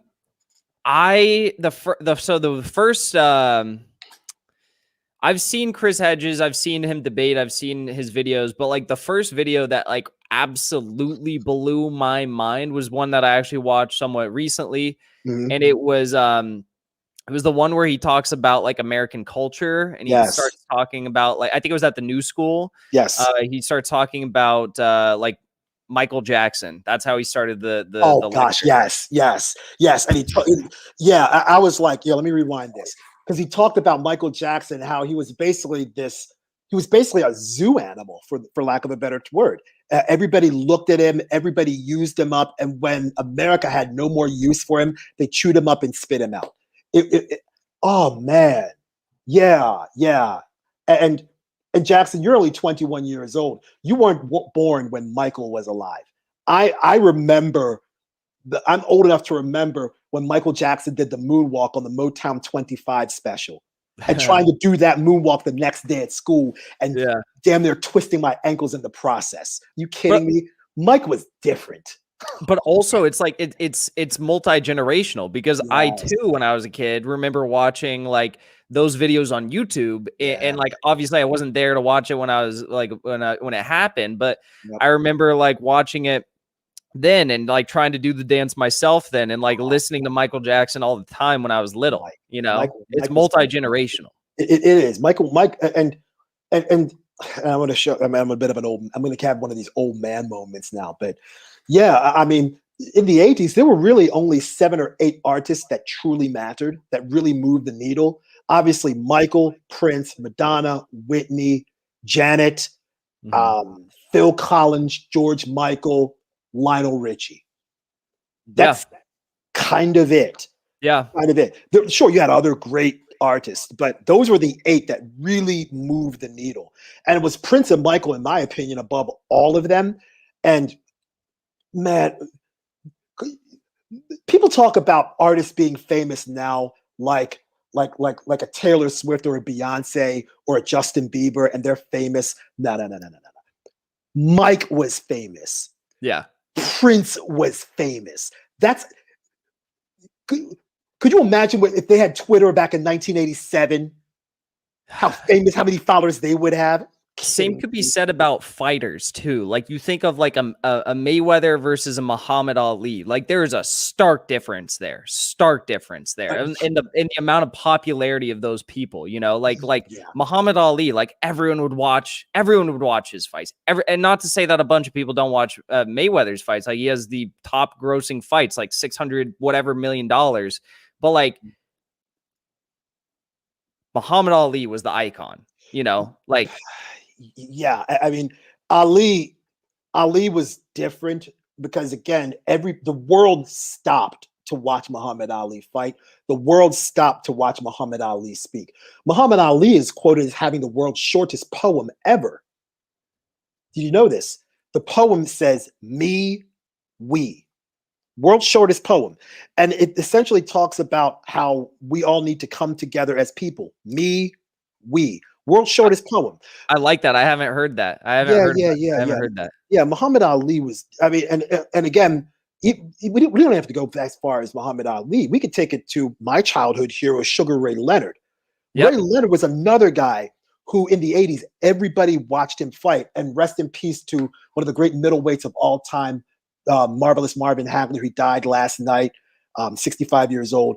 But yeah, I mean, my dad he took Sugar Ray around town when I think they were in Miami or something like that. He was like his like I don't know what the term would be. He showed him around town. He drove him around. He did shit with him all night. Chauffeur, chaperone, chauffeur, like some sort of like a corporate, you know, thing. Like my dad worked for some company, but he said he was an awesome dude. Yeah. I mean, Sugar Ray Leonard was different, man. I mean, whenever he fought, you never felt like he cheated the sport. And sure, he had this $1 million smile. That man was a killer in the ring. If he got you in trouble, that was it. That was it. You mentioned Floyd Mayweather. For everybody watching YouTube right now, go ahead and YouTube the fight between Sugar Ray Leonard and Floyd Mayweather Sr. And let's not forget, Floyd Mayweather Sr. was a really good boxer. So were his brothers Jeff and Roger. But the beating that Floyd Mayweather Sr. took at the hands of Sugar Ray Leonard, man, wow. It's another level. Oh boy. But yeah, we got people in the chat still saying Mike Tyson has a podcast now. Mike Tyson's podcast is excellent. I do watch that from time to time. And same with the Teddy Atlas podcast. They got some good weed too. Tyson Ranch. Yo, he's smoking that business. Roy Alcantar is saying, PYT raised me, and I'm still moonwalking on aisle 3 at work. Excellent. PYT, pretty young thing. DC saying Franz Liszt, who is a pianist. He was a Czech composer. I think the airport in Prague is named the airport in Prague is now named after Franz Liszt. It's named after that activist that I can't remember the guy's name. Jesus. But there's an airport named after Liszt. He was Polish. And I think the airport in Warsaw is named after him or something. I can't remember. But yeah, Donnie Posner saying, I still watch Ali and Leonard fights on YouTube. Of course. It's a great fight. Yeah, there you are. I thought you broke up for a second. We're vibing. I just froze up for a second, man. You did. I just froze up, man. I just froze up. We're good. Because we're cold as ice, man. We're freezing. Cold as ice. Hey, bro. I am reaching the peak of my time that I had allotted for this. I'm sad because I thoroughly enjoy this, and we're definitely gonna have to do this again. Like if you're down. Oh yes, absolutely. We got a lot more we got to talk about. Oh geez, yeah. We're 2 hours in. 2 hours went like 20 minutes. That's crazy. 2 hours went like 20 minutes. Real quick, one other comment that's in the chat here. It said Ryan76 said, I beat Mike Tyson on NES. Let me tell you, those days of that 8-bit Nintendo and Mike Tyson's Punch Out. Look, I know I am not the only person that had trouble getting past Glass Tiger, or Great Tiger actually, and then figuring out how to get past Bald Bull, and then King Hippo, because King Hippo was the big fat guy that you had to punch in the stomach first to get in that, drop his hands, and then you just punched him in the head, and then he eventually got knocked out. But it took me about 3 weeks to figure that out. Then you had Soda Popinski with that spinning, rotating punch. Oh man, Mike Tyson's punch out was vibes. Don't look, man. Mike Tyson's punch out was legit. Everybody, it was so legit. Playing that at 3:00 in the morning, eating a bag of Doritos when you're 9 or 10 years old, man. What a life. That's nice. What a friggin' life. And having sore thumbs the next day. Come on. Yeah. Another era. Whole other area. All right. After Fanto talking about Contra. Yeah. We know. It's above my head. That's above my head. PS3. No, I was PS2, I think. PS2. Yeah. I didn't play a lot of video games. Lakers and basketball. That was my childhood. Man, I started off at Atari 2600. Wow. Yeah. Atari 2600. Then I bought the 52, then the 78. Then I had an old Nintendo. Then I had a Super Nintendo. Then a Sega. I sound like Biggie now. Super Nintendo, Sega Genesis. You know what I'm saying? Yeah. That's pretty sick. Man. But I never got on the PlayStation vibes. I was a Sega Genesis dude. And yeah. Everyone's got their thing. And Street Fighter 2. And if anybody wants to see me on Street Fighter 2, you're beast. You kidding me? And I didn't even use Ryu or Ken. I was E-Honda. 100 hand slap all day. Yeah. I'm hard with it. Yeah. All right. Then I set up when my two friends Connor and Drake, when they come and hang out, we set it up on this wall. We have a projector. We project it right here. We play it. Nice. It's a good time. Nice. And then I graduated up to Saget. Then it was just Tiger, uppercutting dudes off the screen. Look, man. So if anybody wants me on Street Fighter 2, I'll come out of retirement, get the thumbs warmed up and do what I do best. There you go. You already know, bro.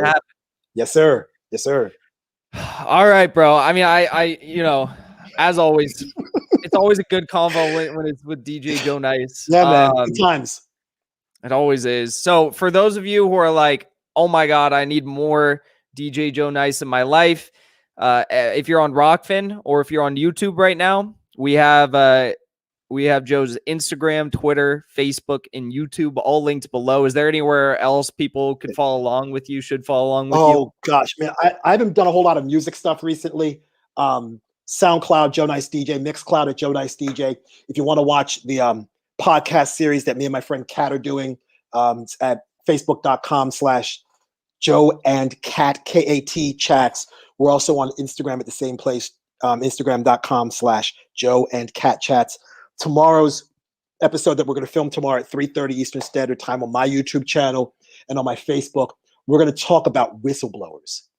Oh, okay. Whistleblowers is the conversation, and it's going to be a really interesting one. We're going to define what a whistleblower is, the differences. We're going to compare and contrast the differences between a whistleblower and a snitch.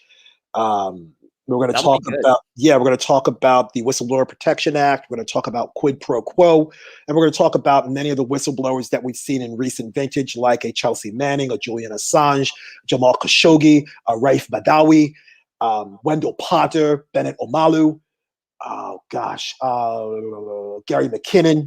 So we got a bunch of people that we're going to be talking about in tomorrow's episode. Hopefully we'll get to them all in the 60 minutes of time that we have left. And that's a lot to hit. But that'll be good. That'll be good content. So everyone, be sure to go check that out. Yes, sir. Follow on the places we listed. Yep. And any last words for the audience? Other than that, thank you, Jackson, for everything that you're doing. The Medicare for All rallies, we need to have them all over, not just the United States, but all over the country. Julian Assange should be freed. I know there's a bunch of protests taking place in Washington, D.C. on March 17th. I might try to drive up north to get to those. Maybe we'll see. But we, again, I talked about this 2 hours ago, the 4 fights: humanity, freedom, equality, and survival. We got to continue to fight for those four things: humanity, freedom, equality, and survival around the world. We must continue to internationalize the struggle. We got to continue to hold our politicians accountable. And when they don't do what the people need them to do, we drag them through the coals. We call them out. We stand up and show out, because that is what we need to do now more than ever. Couldn't have said it better myself. DJ Joe Nice, thank you for joining me. Thank you so much. Thank you to everyone who tuned in. Thank you for all the donations. I appreciate all of that. And we're going to keep fighting. And yeah, I'll be back here live tomorrow. I don't know when, but check it out. Check the Discord, all that stuff. Stay tuned. I'll be live tomorrow for another good live stream. So That's what I we will do see out you all here. then. As always, fuck Dick Cheney. And I hope you all have a good rest of your night. And if you'd like to have a good rest of your night with me, go to this link I'm about to send in the chat right now. That is Justin Jackson, the takeover with Justin Jackson. He's live right now. I'm going to hop over there. I think some of you are as well. Yeah, be sure to tune in. Go support Justin. He's doing great stuff over there. Absolutely. So I'll see you all next time. Thank you so much. Have a good rest of your night. Word up. Peace.